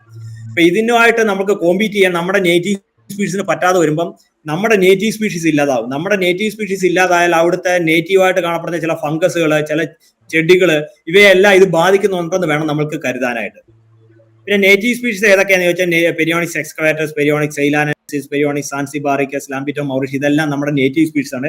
ഇതിനെയും ഈ ഐസീനിയ ഫെറ്റിഡ, യൂട്ടിലസ് യുജീനി തുടങ്ങിയ സ്പീഷീസിനെ യൂസ് ചെയ്യാതെ നമ്മുടെ പെരിയോണിക്സ് എക്സ്കവേറ്റസ്, പെരിയോണിക്സ് സൈലാനൻസിസ് ഒക്കെ യൂസ് ചെയ്യുകയാണെങ്കിൽ അതും ഇതേപോലെ തന്നെയുള്ള റിസൾട്ട് തരും. അല്ലെങ്കിൽ ഒരുപക്ഷെ യൂട്ടിലസ് യുജീനിയെക്കാളും നല്ല റിസൾട്ട് നമുക്ക് തരുന്ന സ്പീഷീസിലാണ് പെരിയോണിക്സ് സൈലാനൻസിസ്. അവരുടെ അടുത്ത ആൾക്കാർ ചോദിക്കും ഈ പെരിയോണിക്സ് സൈലാനൻസിസിനെ എവിടെ കിട്ടുമെന്ന്. കാര്യം എന്താന്ന് വെച്ചാൽ നമ്മുടെ നമ്മളിപ്പം പലയിടത്തു നിന്നും മണ്ഡുകളെ മേടിക്കുന്നത് കാർഷിക ഗവേഷണം നടത്തുന്ന, ഇപ്പം കുമരകത്ത് റീജിയണൽ അഗ്രികൾച്ചർ റിസർച്ച് സ്റ്റേഷനിലോ അവിടെയൊക്കെ പോയിട്ടായിരിക്കും സാധനങ്ങൾ മേടിക്കുന്നത്. ഇവരൊക്കെ അവർക്ക് ഒരു കൾച്ചർ പിറ്റ് കാണും, ആ പിറ്റിൽ നിന്നായിരിക്കും നമുക്ക് തരുന്നത്. ഇവിടെ എന്തെങ്കിലും ഈ പിറ്റില് മോയ്സ്ചർ കറക്റ്റ് അല്ല എന്നുണ്ടെങ്കിൽ യൂട്ടിലസ് യുജീനി, ഐസീനിയ ഫെറ്റിഡ മോയ്സ്ചർ കറക്റ്റ് അല്ലെങ്കിൽ ചത്തുപോകും. പക്ഷെ യൂട്ടിലസ് യുജീനി ചെയ്യുന്ന പരിപാടി എന്താ വെച്ചാൽ അവിടുന്ന് അതേ ഇറങ്ങും. ആ പിറ്റിൽ നിന്ന് രാത്രി കാലങ്ങളിൽ ഇറങ്ങിയിട്ട് അതിന്റെ നിയർ ബൈ പ്രദേശങ്ങളിൽ പോയി ഇത് എസ്റ്റാബ്ലിഷ് ചെയ്യും. പിന്നീട് ഇങ്ങനെ ഈ പിറ്റിൽ നമ്മൾ നോക്കിക്കഴിഞ്ഞാൽ മണ്ണിരകൾ കാണില്ല. പക്ഷെ അങ്ങനെയുള്ള കണ്ടീഷനിലേക്ക് പെരിയോണിക് സൈലാനൻസ് എന്ന് പറഞ്ഞാൽ നമ്മുടെ നേറ്റീവ് സ്പീഷീസ് വന്ന് എസ്റ്റാബ്ലിഷ് ചെയ്തിട്ട്, പക്ഷെ യൂട്ടിലസുമായിട്ട് നോക്കുമ്പോൾ ഇതിന്റെ സൈസ് വളരെ കുറവാണ്, ചെറുതാണ്. പക്ഷെ യൂട്ടിലസിനെക്കാളിലും ഒരുപടി മുന്നിൽ നിൽക്കുന്ന റിസൾട്ട് തരുന്ന ഒരു സ്പീഷീസ് ആണ് പെരിയോണിക് സൈലാനൻസ്. കാര്യം എന്തുകൊണ്ട് ഞാൻ ഇത് പറയുന്നതെന്ന് വെച്ച് കഴിഞ്ഞാൽ കാർഷിക ഗവേഷണ രംഗത്ത് വർക്കുന്ന CPCRI തുടങ്ങിയ പല ഗവേഷണ സ്ഥാപനങ്ങളിൽ നിന്നും അവരെ ഇവിടെ സ്പെസിഫിൻ ഐഡന്റിഫൈ ചെയ്യുന്നുണ്ട്. അവർ യൂട്ടിലസ് യുജീനിയാണ് അതിനകത്ത് ഇൻട്രൊഡ്യൂസ് ചെയ്തത്. പക്ഷേ കുറച്ച് നാൾ കഴിയുമ്പോൾ യൂട്ടിലസ് യുജീനി കാണുന്നില്ല. പക്ഷെ അതിന് പകരം അതിനേക്കാളും നല്ല റിസൾട്ട് തരുന്ന വേറൊരു സ്പീഷീസ് അതിനകത്ത് എസ്റ്റാബ്ലിഷ് ചെയ്ത് ഏതാ സ്പീഷീസിന് ഐഡന്റിഫൈ ചെയ്യാനായിട്ട് നമ്മളെ കൊണ്ട് തന്നു. അങ്ങനെ നമ്മൾ ഐഡന്റിഫൈ ചെയ്ത് വന്നപ്പോഴാണ് പെരിയോണിക് സൈലാനൻസിസ് എന്ന് പറഞ്ഞാൽ നമ്മുടെ നാട്ടിൽ തന്നെ മണ്ണിരയാണ്. അത് കാരണം നിങ്ങൾ ചിലപ്പോൾ ഒരുപക്ഷെ യൂട്ടിലസ് യുജീനി ആണെന്നും പറഞ്ഞ് ചില സ്ഥലങ്ങളിൽ നിന്ന് മേടിക്കുന്ന മണ്ണിര ഒരുപക്ഷെ അത് തന്നെ ആയിരിക്കണമെന്നില്ല. അത് നമ്മുടെ നേറ്റീവ് ആയിട്ടുള്ള ഏതെങ്കിലും ഒരു സ്പീഷീസും കൂടെ ആകാം. പിന്നെ ലാൻഡ് ഇംപ്രൂവ്മെന്റിന് ഇപ്പം കേരളത്തിലൊന്നും നമ്മൾ ഇത് അങ്ങനെയായിട്ട് മണ്ണിരകളെ യൂസ് ചെയ്യുന്നില്ല. പക്ഷെ നിങ്ങൾ ഉത്തർപ്രദേശിലൊക്കെ പോയി കഴിഞ്ഞാൽ ഉത്തർപ്രദേശിന്റെ പ്രത്യേകത അറിയാലോ, നമ്മുടെ ഒരു ഗ്രാനറിയാണ്, ഇന്ത്യയുടെ ഒരു ഗ്രാനറി എന്ന് നമുക്ക് വേണമെങ്കിൽ പറയാം. കാര്യം എന്താ വെച്ചാൽ ഇൻഡോ ഗാഞ്ചറ്റിക് പ്ലാൻ, സിന്ധു ഗംഗ നദീതട സമതല പ്രദേശമാണ്. ഇപ്പൊ ഇവിടെയാണ് ധാരാളമായിട്ട് കൃഷി ചെയ്യുന്ന ഏരിയ. പക്ഷേ അവിടെ തന്നെ ചില ഏരിയകളിൽ ഈ ഗ്രൗണ്ട് വാട്ടർ യൂസ് ധാരാളമൊക്കെ കൂടിക്കഴിഞ്ഞപ്പോൾ ചില ഏരിയകളിൽ ഈ സോഡിയത്തിന്റെ അളവ് കൂടിപ്പോയി, ലവണാംശം കൂടിയിട്ട് അവിടെ ഒന്നും കൃഷി ചെയ്യാൻ പറ്റാത്ത ഏരിയ ആണ്. അങ്ങനെയുള്ള സ്ഥലങ്ങളെ നമ്മൾ റിക്കവർ ചെയ്തെടുക്കണമെന്നുണ്ടെങ്കിൽ സോൾട്ട് ടോളറന്റ് ആയിട്ടുള്ള ചെടികൾ ഒന്നുകിൽ അവിടെ വളർത്തണം. അങ്ങനെ അവർ ചെയ്ത പരിപാടി എന്താണെന്ന് വെച്ചാൽ പ്രോസോപ്പിസ് ജൂലിഫ്ലോറ എന്ന് പറയുന്ന ഒരു മരം ഉണ്ടായിരുന്നു, ഒരു ഈ സൗത്ത് അമേരിക്കയിൽ കാണുന്ന മരമാണ്. ഈ മരത്തെ അവിടെ ഇൻട്രൊഡ്യൂസ് ചെയ്തിട്ട് അത് റിക്കവർ ചെയ്യാൻ ശ്രമിച്ചു. പക്ഷെ ഈ പറയുന്ന മരവും ഒരു ഇൻവേസീവ് സ്പീഷീസ് ആണ്. ഇത് വന്നു കഴിഞ്ഞാൽ ഇത് തന്നെ അവിടെ കയറി അങ്ങ് എസ്റ്റാബ്ലിഷ് ചെയ്തിട്ട് പിന്നീട് ഇതിനെ അവിടെ നമുക്ക് റിമൂവ് ചെയ്യാൻ പറ്റാത്ത ഗതിയായി. അങ്ങനെയുള്ള സ്ഥലങ്ങളിലേക്ക് ഈ മണ്ണിരകളെ ഉപയോഗിച്ച് നമുക്ക് ആ സ്ഥലത്തെ റിസ്റ്റോർ റീക്ലെയിം ചെയ്യാൻ പറ്റും. അതാ ഉത്തർപ്രദേശ് ഊഷർ നിഗം ലിമിറ്റഡ് എന്നൊക്കെ പറഞ്ഞ വലിയ വലിയ പരിപാടികൾ അവിടെ നടക്കുന്നുണ്ട്. അപ്പൊ നമ്മുടെ ചെന്നൈയിലുള്ള ഡോക്ടർ സുൽത്താൻ അഹമ്മദ് ഇസ്മായിൽ എന്ന് പറഞ്ഞ സാറുണ്ട്. അദ്ദേഹം ധാരാളം വെർമി ടെക്നോളജി റിലേറ്റഡ് ധാരാളമായിട്ടുള്ള ടേംസ് തന്നെ ഇൻട്രൊഡ്യൂസ് ചെയ്ത ആളാണ്. വേൾഡ് വൈഡ് അദ്ദേഹം യൂസ് ചെയ്ത വേർമി വാഷ്, അങ്ങനെയുള്ള വേർമി ടെക്നോളജി എന്നൊക്കെ പറയുന്ന വേർഡ്സ് ആണ് ഇപ്പൊ നമ്മൾ സയന്റിഫിക് ഫീൽഡിൽ തന്നെ യൂസ് ചെയ്യുന്നത്. അദ്ദേഹത്തിന് അവിടെ കുറെ പ്രോജക്റ്റുകളുണ്ട്. അദ്ദേഹം ചെയ്ത പരിപാടി വെച്ചാൽ ഈ പറയുന്ന ഏരിയയിൽ പോയിട്ട് കുറെ പിറ്റ് ഉണ്ടാക്കി. ഈ പിറ്റിനകത്ത് മുമ്പേ ഞാൻ കാണിച്ചിരുന്ന ആ പിക്ചറിൽ കാണിച്ചിരുന്ന പോലെ കൗഡങ്, ചീഞ്ഞളിഞ്ഞ വസ്തുക്കൾ, ടോപ്പ് സോയില് തുടങ്ങി ഇട്ടിട്ട് വെള്ളം ഒഴിച്ചു കൊടുത്ത് അതിനകത്തേക്ക് മണ്ണിരെ ഇൻട്രൊഡ്യൂസ് ചെയ്തു. അപ്പൊ മണ്ണിരകൾക്ക് തിന്നാനുള്ള സ്ഥലമുണ്ട്. അപ്പൊ ആ മുമ്പേ കാണിച്ച ഫോട്ടോ നിങ്ങൾ മനസ്സിലേക്ക് കൊണ്ടുവരിക. മണ്ണിര ഇവിടെ മാത്രം ഇരിക്കില്ല, അടുത്ത സ്ഥലങ്ങളിലേക്ക് പോകും.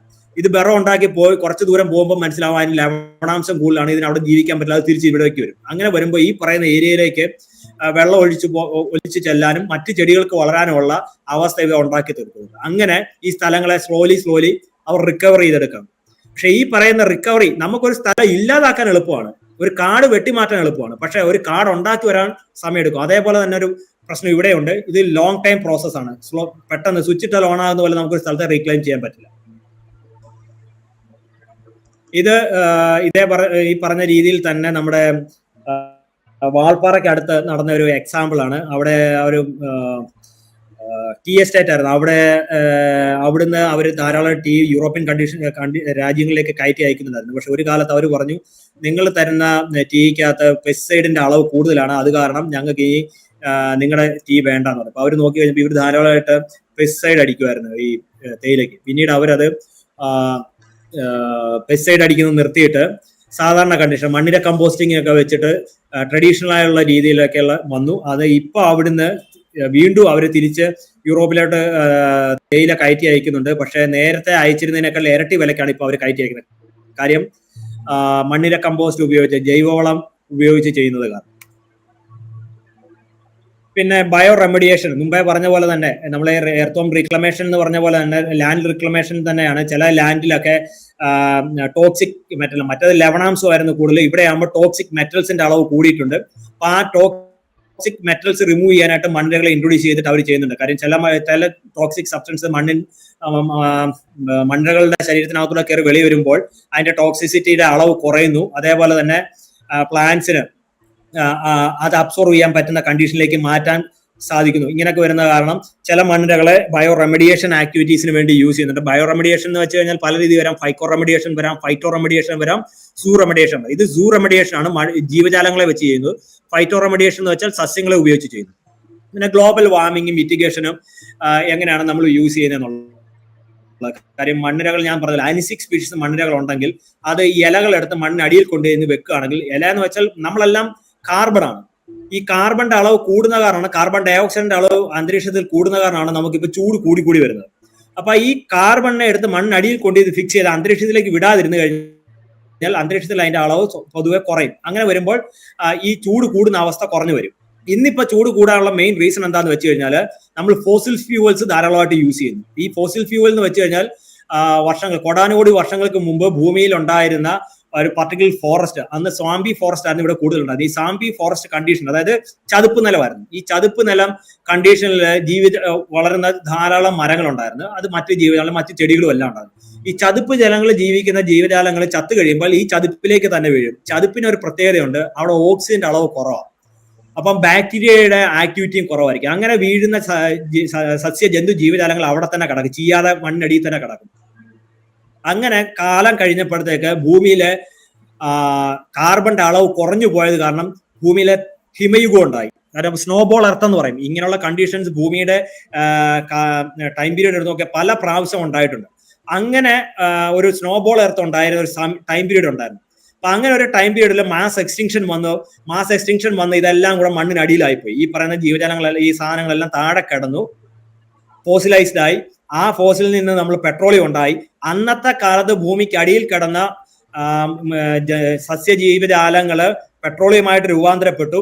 അത് കാർബൺ തന്നെയാണ്, ഹൈഡ്രോ കാർബൺ നമ്മൾ പറയാം. അതിനെ എടുത്ത് ഇന്ന് നമ്മൾ ആ സാധനം എടുത്ത് കത്തിച്ച് നമ്മൾ വണ്ടി ഓടിക്കുന്നു, അല്ലെങ്കിൽ മറ്റു ഫാക്ടറി, അതിൽ നിന്നെല്ലാം വരുന്ന കാർബൺ കോടാനുകോടി വർഷങ്ങൾക്ക് മുമ്പ് മണ്ണിനടിയിൽ അകപ്പെട്ടു പോയ കാർബൺ ഇന്ന് നമ്മൾ വെളിയിലേക്ക് വിടുകയാണ്.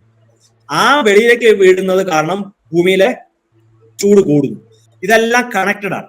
അപ്പൊ അങ്ങനെ വരുമ്പോ ഈ ഗ്ലോബൽ വാർമിങ്ങിനെ ഇല്ലാതാക്കാൻ നമ്മളെ സഹായിക്കാൻ മറ്റു ജീവജാലങ്ങളെ പോലെ മണ്ണിരകളും നമ്മളെ സഹായിക്കുന്നുണ്ട്. കാരണം മണ്ണിൽ കാണപ്പെടുന്ന കാർബണിനെ മണ്ണിൽ നിലനിർത്തി കഴിഞ്ഞാൽ അന്തരീക്ഷത്തിലേക്ക് വിടാതിരുന്നു കഴിഞ്ഞാൽ ഗ്ലോബൽ വാർമിംഗ് നമുക്ക് കുറയ്ക്കാൻ സാധിക്കും. പിന്നെ ഫോക്ക് മെഡിസിൻസ്, ട്രഡീഷണൽ മെഡിസിൻസ് ധാരാളമായിട്ട് മണ്ണികളെ ഉപയോഗിക്കാറുണ്ട്. ഈവൻ സിദ്ധ വൈദ്യത്തിൽ തന്നെ നമ്മുടെ യൂണിവേഴ്സിറ്റിയിൽ ഒരു 10-12 വർഷങ്ങൾക്ക് മുമ്പ് ഒരു നാഷണൽ സെമിനാർ നടത്തിയിരുന്നു. അന്ന് അവരെ പറഞ്ഞ അവിടുന്ന് ട്രഡീഷണൽ മെഡിസിൻസ്, ആയുർവേദിക് മെഡിസിൻസ്, സിദ്ധവൈദ്യത്തിൽ നിന്നുള്ള ആൾക്കാർ വന്നു. അവർ പറയുന്നത് ചെമ്മണ്ണിൽ കാണപ്പെടുന്ന മണ്ണിരകളെ പിടിച്ച് അവർ പ്രോസസ് ചെയ്ത് അതിൽ നിന്ന് ചെമ്പുണ്ടാക്കി. ഈ ചെമ്പിൽ നിന്നാണ് അവര് ചില മെഡിസിൻസ് ഉണ്ടാക്കുന്നത്. പക്ഷെ നമ്മളൊരു കാര്യം മനസ്സിലാക്കേണ്ടത്, ഈ ചെമ്മണ്ണിൽ കാണപ്പെടുന്ന മണ്ണിരകൾ എന്ന് വെച്ചാൽ നമ്മുടെ നേറ്റീവ് ആയിട്ടുള്ള ധാരാളം സ്പീഷീസ് മണ്ണിരകൾ ചെമ്മണ്ണിലുണ്ട്. അതേപോലെ ഇൻട്രൊഡ്യൂസ്ഡ് ആയിട്ടുള്ള എക്സോട്ടിക് സ്പീഷീസുകൾ ഇവിടെയുണ്ട്. അത് ഏത് മണ്ണിൽ നിന്നാണ്, ഏത് മണ്ണിലാണ് ഈ ചെമ്പുണ്ടാക്കാൻ ഉപയോഗിക്കുന്നത് വെച്ചാൽ അവർക്കും അറിയില്ല, നമുക്കും അറിയില്ല. കാര്യം അവര് കൊണ്ടുവന്ന് സ്പെസിമെൻസ് തന്നാലേ നമുക്ക് ഇനി അറിയാൻ പറ്റും. കാര്യം കേരളത്തിന്റെ മജോറിറ്റി ഏരിയയിൽ നമുക്ക് ചെമ്മണ്ണാണ് ഉള്ളത്. മോഡേൺ മെഡിസിൻസില് ക്യാൻസറിനും പിന്നെ ത്രോംബസിനും എല്ലാം ക്യൂർ ചെയ്യാനായിട്ട് ധാരാളം മണ്ണിരകളിൽ നിന്നുള്ള എൻസൈംസും പ്രോട്ടീൻസും വെച്ച് ഇന്നിപ്പം ആൾക്കാര് മെഡിസിൻസ് ഉണ്ടാക്കുന്നത്. മെയിൻലി ചൈനീസും ജാപ്പനീസ് പീപ്പിൾസും ആണ് ഇത്, ജാപ്പനീസ് ആൾക്കാരുമാണ് ഇത് കൂടുതൽ ഉണ്ടാക്കുന്നത്. അപ്പൊ നമുക്ക് ഒരു ചാൻസ് ഉണ്ട് ഇങ്ങനെയുള്ള മെഡിസിൻസ് ഉണ്ടാക്കാൻ. കാര്യം എന്താണെന്ന് വെച്ച് കഴിഞ്ഞാൽ ലോകത്തെ ഏറ്റവും കൂടുതൽ മണ്ണിരകൾ കാണപ്പെടുന്ന രാജ്യങ്ങളിൽ 3ാമത്തെ സ്ഥാനമാണ് ഇന്ത്യക്ക്. ഇന്ത്യയിൽ തന്നെ നമ്മുടെ സഹ്യപർവ്വതത്തിലാണ് നമുക്ക് മണ്ണിര വർഗ്ഗങ്ങളുള്ളത്. അപ്പൊ നമുക്കുള്ളൊരു ചാൻസ് ഉണ്ട്. ഓക്കെ, നമുക്ക് ഇപ്പൊ മണ്ണിരകളുടെ പ്രോട്ടീൻസും എൻസൈംസും വെച്ച് ധാരാളം മെഡിസിൻസ് ഇപ്പൊ ലോകത്തിലെ പല രാജ്യങ്ങളും പ്രത്യേകിച്ചും ജപ്പാൻകാരും ചൈനക്കാരും ഒക്കെ ഉണ്ടാക്കാൻ തുടങ്ങിയിട്ടുണ്ട്. അപ്പൊ നമുക്ക് ഈ രീതിയിൽ മുന്നോട്ട് പോകാൻ ധാരാളമായിട്ട് സാധിക്കും. കാര്യം എന്താ വെച്ചാൽ ലോകത്തെ ഏറ്റവും കൂടുതൽ മണ്ണിരകൾ കാണപ്പെടുന്ന 3ാമത്തെ രാജ്യം ഇന്ത്യയാണ്. ഇന്ത്യയിൽ തന്നെ നമ്മുടെ സഹ്യപർവ്വതത്തിലാണ് ഏറ്റവും കൂടുതൽ ഇന്ത്യയിൽ മണ്ണിരകളുള്ളത്. അപ്പൊ നമ്മളിവിടെ ഉള്ള ഈ മെഡിസിൻ ഉണ്ടാക്കുന്നവരും ബയോടെക്നോളജിസ്റ്റുകൾക്കും ഈ ഫീൽഡിലേക്ക് കടന്നു വന്നാൽ നമുക്ക് കൂടുതൽ നേട്ടം ഉണ്ടാക്കാൻ കഴിയുന്നതാണ്. പിന്നീട് മണ്ണിരകളെ ഉണക്കിയും അവയെ പൊടിച്ചും ഒക്കെ നമ്മൾ വളർത്തുന്ന ജീവജാലങ്ങൾക്ക്, അതായത് മത്സ്യങ്ങൾക്ക്, ആംഫീബിയൻസിന്, മറ്റു ജീവജാലങ്ങൾക്കെല്ലാം ഫുഡായിട്ട് യൂസ് ചെയ്യാറുണ്ട്. പിന്നെ അടുത്തൊരു സെക്ഷനിലേക്ക് വരുമ്പോൾ ലോകത്തിലെ മണ്ണിരകളുടെ ഡൈവേഴ്സിറ്റിയെ കുറിച്ചാണ്. അപ്പൊ നമ്മള് മണ്ണിരകൾ എന്താണ്, മണ്ണിരകളുടെ ഉപയോഗം എന്താണ് എന്ന 2 സെക്ഷൻ കഴിഞ്ഞു. ഇനിയിപ്പോൾ നമ്മൾ മണ്ണിരകളുടെ ഡൈവേഴ്സിറ്റിയിലേക്ക് വരികയാണ്, അതായത് വൈവിധ്യത്തിലേക്ക്. ലോകത്ത് 2023 പബ്ലിഷ് ആയ ഒരു പേപ്പർ ഉണ്ട്. മിസ്ലിയഗ്ലു എന്ന് പറയുന്ന ഒരു ടർക്കിഷ് സയന്റിസ്റ്റുകൾ ആണ് മെയിൻ ഓതറായിട്ട് വന്നിരിക്കുന്നത്. അദ്ദേഹത്തിന്റെ കൂടെ വേറെ കുറെ സയന്റിസ്റ്റുകളുണ്ടായിരുന്നു ലോകത്തിന്റെ പല ഭാഗത്തു നിന്നുള്ള. അവർ പബ്ലിഷ് ചെയ്ത പേപ്പർ പ്രകാരം 5738 സ്പീഷീസ്, സബ് സ്പീഷീസ് എർത്ത്വർംസ് ആണ് വേൾഡ് വൈഡ് ഉള്ളത്. പക്ഷെ ഇതിനകത്ത് ഈ ഒരു നമ്പർ കറക്റ്റ് അല്ല. മിസ്ലിയഗ്ലു എന്ന് പറയുന്ന സയന്റിസ്റ്റ് 2022 മരിച്ചു പോയിരുന്നു. അദ്ദേഹം ആ സമയത്ത് ഇവരെല്ലാം കൂടെ ഒരുമിച്ചാണ് ഈ പേപ്പർ എഴുതി തുടങ്ങിയത്. പിന്നെ 2023 അദ്ദേഹത്തിനെ തന്നെ ഫസ്റ്റ് ഓതർ ആക്കിക്കൊണ്ട് അദ്ദേഹത്തിന്റെ മറ്റ് കോ ഓതേഴ്സ് എല്ലാം കൂടെയാണ് ഈ പേപ്പർ കംപ്ലീറ്റ് ചെയ്ത് പബ്ലിഷ് ചെയ്തത്. അപ്പൊ 5738 എന്നാണ് പറയുന്നത്. പക്ഷെ ഇന്നിപ്പോ ഈ നമ്പർ വെച്ച് നോക്കുകയാണ് 6000-ലധികം മണ്ണിരകളെ നെയിം ചെയ്തിട്ടുണ്ട്. പക്ഷെ ഈ 6000-ലെ എല്ലാ സ്പീഷീസിനും വാലിഡ് സ്പീഷീസുകളല്ല. അതിൽ കുറെയൊക്കെ സിനോണിംസ് ആണ്. സിനോണിംസ് എന്താണെന്ന് നിങ്ങൾക്ക് ഡൗട്ട് ഉണ്ടെങ്കിൽ അവസാനം ഞാൻ പറഞ്ഞുതരാം.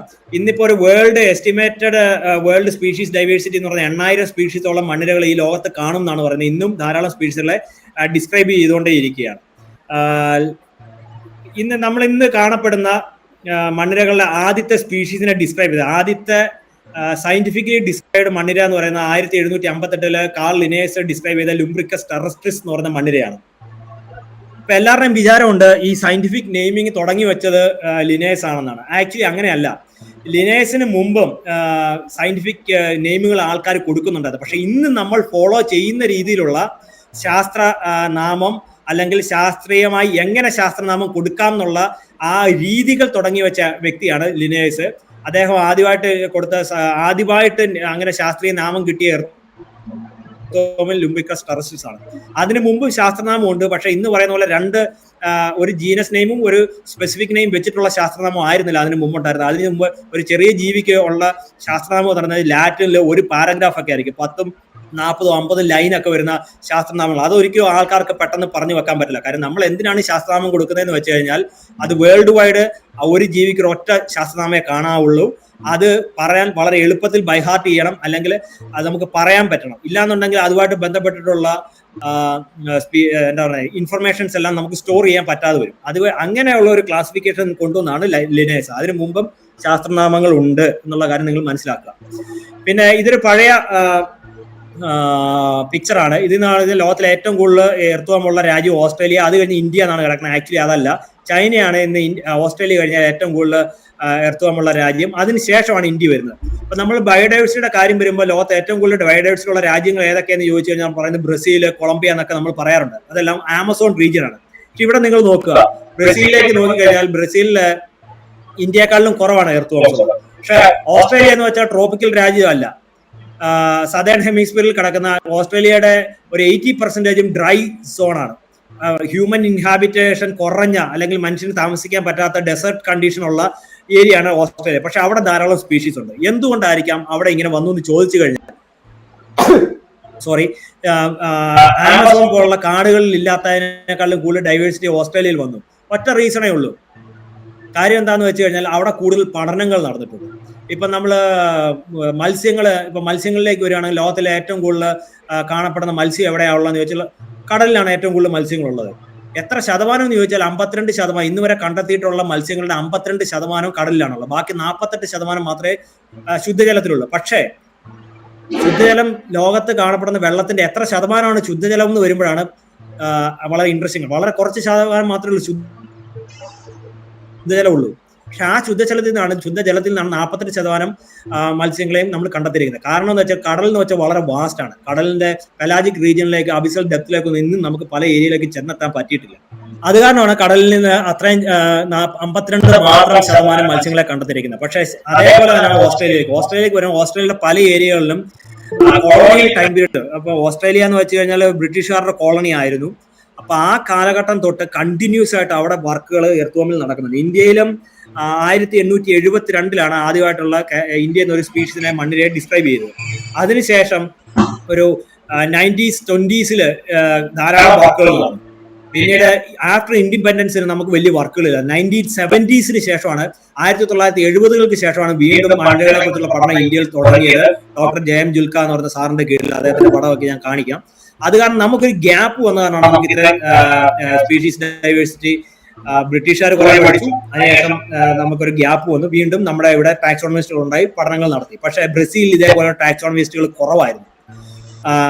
ഇപ്പം നമുക്ക് ഇന്ത്യയിലുള്ള അത്രയും സ്പീഷീസിലെ എൻ്റെ ആഫ്രിക്കൻ കോണ്ടിനെന്റിൽ നിന്ന് കണ്ടെത്തിയിട്ടില്ല.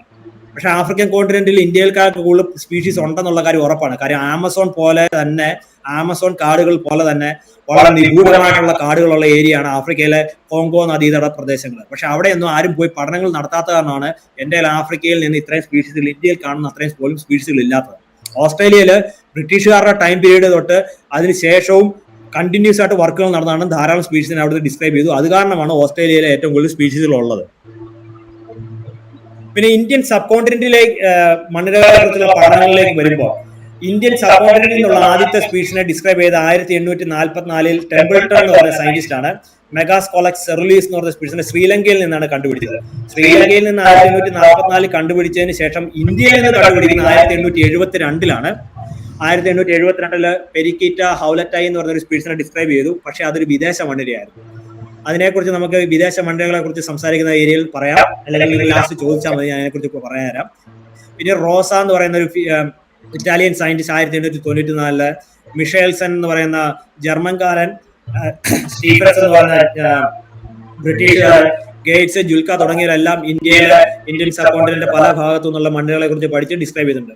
1872 ഇന്ത്യയിൽ നിന്ന് ഡിസ്ക്രൈബ് ചെയ്ത ആദ്യത്തെ സ്പീഷീസിനെ ഡിസ്ക്രൈബ് ചെയ്ത കക്ഷിയാണ് പെറിയർ എന്ന് പറഞ്ഞ സയന്റിസ്റ്റ്. ഇദ്ദേഹം ഇന്ത്യയിൽ വന്നിട്ടില്ല, ഇദ്ദേഹം ഫ്രഞ്ചുകാരാണ്. അപ്പം ഇന്ത്യയിലെ നമ്മുടെ പല ഭാഗങ്ങളിൽ നിന്ന്, ലോകത്തിന്റെ തന്നെ പല ഭാഗങ്ങളിൽ നിന്നുള്ള മണ്ണിരകളെ ഈ പുള്ളിക്ക് കിട്ടി. ആ മണ്ണിരകളെ വെച്ചിട്ട് പുള്ളി ഡിസ്ക്രൈബ് ചെയ്തതാണ് പെരിക്കീറ്റ ഹൗലറ്റായി എന്ന് പറഞ്ഞ സ്പീഷീസ്. ഈ പെരിക്കീറ്റ ഹൗലറ്റായി എങ്ങനെ കിട്ടിയെന്ന് ചോദിച്ചാൽ, കൊൽക്കത്തയിൽ നിന്ന് ഫ്രഞ്ച് മ്യൂസിയത്തിലേക്ക്, പാരീസിലുള്ള ഫ്രഞ്ച് മ്യൂസിയത്തിലേക്ക് കുറച്ച് ചെടികൾ അയച്ചു കൊടുത്തു. ആ ചെടികൾ അയച്ചു കൊടുത്തത് ഇന്നത്തെ പോലെ കഴിയുന്നല്ലോ, മാസങ്ങളെടുക്കും യൂറോപ്പിൽ എത്താനായിട്ട്. അങ്ങനെ വരുമ്പോൾ ഈ ചെടികൾ അയച്ചു കൊടുക്കുന്ന ചെടിച്ചട്ടിക്കകത്ത്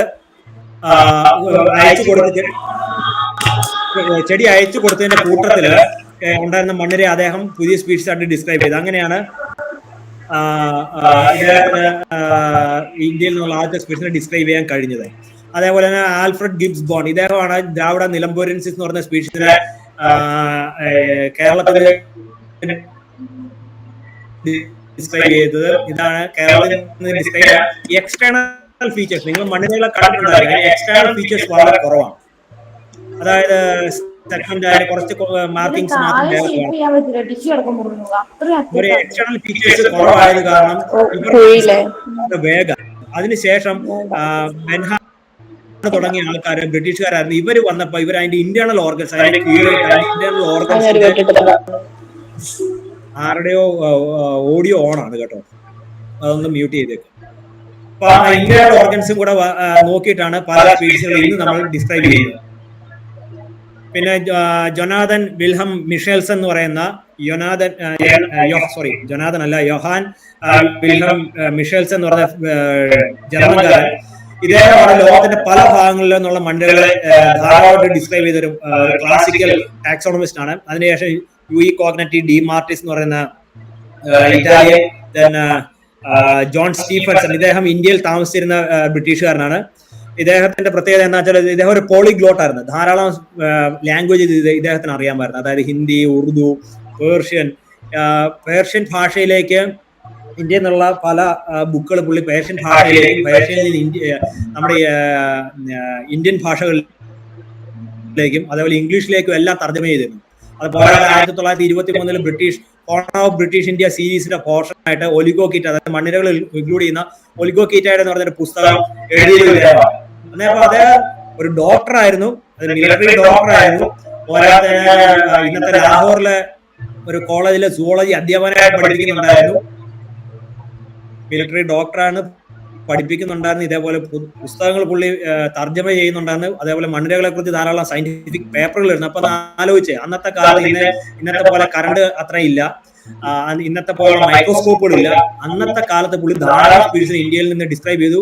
ഇതിനെല്ലാം സമയം എവിടുന്ന് കിട്ടി എന്നുള്ള ചോദ്യമാണ്. കാര്യം ഡോക്ടറാണ്, മിലിറ്ററി അതുമായിട്ട് ബന്ധപ്പെട്ട് യാത്ര ചെയ്യണം, കോളേജിൽ പഠിപ്പിക്കണം, അങ്ങനെ ധാരാളം അത്രയ്ക്കും ഭയങ്കരമായിട്ട് വർക്ക് ചെയ്ത ഒരു ശാസ്ത്രജ്ഞനാണ് ഡോക്ടർ സ്റ്റീഫൻസൺ. പിന്നെ മിഷേൽസന്റെ പ്രത്യേകത എന്താന്ന് വെച്ചാൽ അദ്ദേഹം ഒരു ജർമ്മൻ നാച്ചുറലിസ്റ്റ് മ്യൂസിയത്തിന്റെ എർത്തോം വിഭാഗത്തിലാണ് ആദ്യം നിയമിതനായത്. അതിനുശേഷം അതിന്റെ തലപ്പത്ത് ഇദ്ദേഹം നാച്ചുറലിസ്റ്റ് മ്യൂസിയത്തിന്റെ ലോകം മൊത്തമുള്ള സാമ്പിൾസ് അന്ന് ജർമ്മനിക്ക് വേണ്ടി, അതായത് ബ്രിട്ടീഷ് മ്യൂസിയം ഓഫ് നാച്ചുറൽ ഹിസ്റ്ററിയിൽ നിന്നും ജർമ്മനിയിലേക്ക് കുറെയൊക്കെ സാമ്പിൾസ് അയച്ചു കൊടുക്കുക ഐഡന്റിഫൈ ചെയ്യാനായിട്ട്. നമ്മൾ പ്രഥമദൃഷ്ട്യാ നോക്കുമ്പോൾ ബ്രിട്ടീഷുകാരും ജർമ്മൻകാരും തമ്മിൽ ഭയങ്കര യുദ്ധത്തിലൊക്കെ ഏർപ്പെട്ടിട്ടുള്ളവരാണ്. പക്ഷെ ആ സമയത്ത് പോലും സയന്റിസ്റ്റുകൾ തമ്മിൽ ഇങ്ങനെയുള്ള മണ്ണിരകളെയും മറ്റും ഡിസ്ക്രൈബ് ചെയ്യുന്ന സയന്റിസ്റ്റുകൾ തമ്മിൽ വളരെ ഊഷ്മളമായ ഒരു ബന്ധമായിരുന്നു അവർക്ക് ഇടയിലുണ്ടായിരുന്നത്. അതാണ് അങ്ങോട്ടും ഇങ്ങോട്ടും സ്പീഷീസ് അയച്ചു കൊടുക്കുകയൊക്കെ ചെയ്യുമായിരുന്നു, അവർ ഡിസ്ക്രൈബ് ചെയ്യുകയും ചെയ്യും. പിന്നെ ഡോക്ടർ കെ എസ് പത്മനാഭയ്യർ, ഒരു ഇന്ത്യക്കാരൻ, അല്ലാതെ ഒരു റാവു ഉണ്ടായിരുന്നു 1929 കുറെ സ്പീഷീസുകളെ ഡിസ്ക്രൈബ് ചെയ്ത ഒരു ബാംഗ്ലൂരുകാരൻ. പിന്നെ കെ എസ് പത്മനാഭയ്യർ, അദ്ദേഹം 1929 കുറെ കേരളത്തിന്റെ 15 പുതിയ സ്പീഷീസ് മണ്ണിരകളെ ഡിസ്ക്രൈബ് ചെയ്തിരുന്നു. ഇദ്ദേഹത്തിന്റെ PhD വർക്കിന്റെ ഭാഗം എന്ന് വെച്ചാൽ തിരുവിതാംകൂർ, അന്നത്തെ തിരുവിതാംകൂറിലെ മണ്ണിരകളെ കുറിച്ചായിരുന്നു ഇദ്ദേഹത്തിന്റെ PhD വർക്ക്. അന്ന് 1929 PhD ചെയ്ത ഒരു കക്ഷിയാണ് ഡോക്ടർ പത്മനാഭയ്യർ. അദ്ദേഹം യൂണിവേഴ്സിറ്റി കോളേജിലെ ബയോളജി വിഭാഗം ഹെഡായിട്ട് വർക്ക് ചെയ്തിട്ടുണ്ട്. അദ്ദേഹത്തിന്റെ ഫോട്ടോ നമുക്ക് യൂണിവേഴ്സിറ്റി കോളേജിൽ നിന്ന് കിട്ടിയ ഫോട്ടോയാണ് ഇത്. അദ്ദേഹത്തിന്റെ ഒരു പിക്ചർ അവിടെ വെച്ചിട്ടുണ്ട്. പിന്നെ ഗോർഡൻ ഗേറ്റ്സ് എന്ന് വെച്ചാലും വളരെ കീനായിട്ട് അതായത് മണ്ണിരകളെ കുറിച്ച് പഠിച്ച ഒരു വ്യക്തിയാണ്, അമേരിക്കക്കാരനാണ്. മ്യാൻമറിലെ ബർമയിലാണ് ഏറ്റവും കൂടുതൽ കാലം വർക്ക് ചെയ്തത്. പിന്നീട് സെക്കൻഡ് വേൾഡ് വാറിന്റെ ടൈമിൽ പുള്ളിയുടെ സ്പെസിമെൻസും എല്ലാ സാധനങ്ങളും അവിടെ ഉപേക്ഷിച്ചിട്ട് ഇന്ത്യയിലേക്ക് നടന്നു കയറി വന്ന, കാരണം ജപ്പാൻകാർ അവിടെ ആക്രമിച്ചപ്പോൾ എല്ലാം ഉപേക്ഷിച്ചിട്ട് ഇന്ത്യയിലേക്ക് നടന്നു വന്നു. പിന്നെ കുറെ കാലം ഇന്ത്യയിൽ വർക്ക് ചെയ്തു, പിന്നെ തിരിച്ച് അമേരിക്കയിൽ പോയി. പിന്നെ അമേരിക്കയിലാണ് പുള്ളിനെ വർഷങ്ങളോളം പുള്ളി വർക്ക് ചെയ്തത്. വളരെ നിങ്ങൾക്ക് നെറ്റിൽ നിന്ന് ഡൗൺലോഡ് ചെയ്യാൻ പറ്റും. ഇദ്ദേഹം എഴുതിയൊരു പുസ്തകമുണ്ട്, ബർമീസ് എർത്ത്വോംസ് എന്ന് പറയുന്നത്. നമ്മുടെ ഇന്ത്യൻ എർത്ത്വോംസിനെ കുറിച്ച് പഠിക്കുമ്പോഴും ഈ ബുക്കിൽ നമ്മൾ റെഫർ ചെയ്യേണ്ടി വരും. കാര്യം വെച്ചാൽ north eastern India, Andaman Nicobar ദ്വീപുകളിൽ നിന്നൊക്കെയുള്ള മണ്ണിരകളെ ഈ ബർമീസ് എർത്ത്വോംസിൽ പറയുന്നുണ്ട്. അത് കാരണം നമുക്ക് ഉപയോഗിക്കാൻ പറ്റുന്ന ഒരു പുസ്തകമാണിത്. വളരെ കീനായിട്ടുള്ള ആയിരുന്നു. കാര്യം മണ്ണിരയുടെ ടാക്സോണമി മാത്രമല്ല, മണ്ണിരയുടെ ബയോളജി, അതിന്റെ ഡിസ്ട്രിബ്യൂഷൻ, അതിന്റെ പാരസൈറ്റ്സിനെ കുറിച്ചെല്ലാം വളരെ ഡീറ്റെയിൽഡ് ആയിട്ട് പഠിച്ചിരുന്ന, മണ്ണിര മുറിഞ്ഞു പോയാൽ എത്രത്തോളം സെഗ്മെന്റിന് കിളുത്ത് വരും, അങ്ങനെയുള്ള കാര്യങ്ങളൊക്കെ പഠിച്ച ഒരു വ്യക്തിയാണ് ഗേറ്റ്സ്.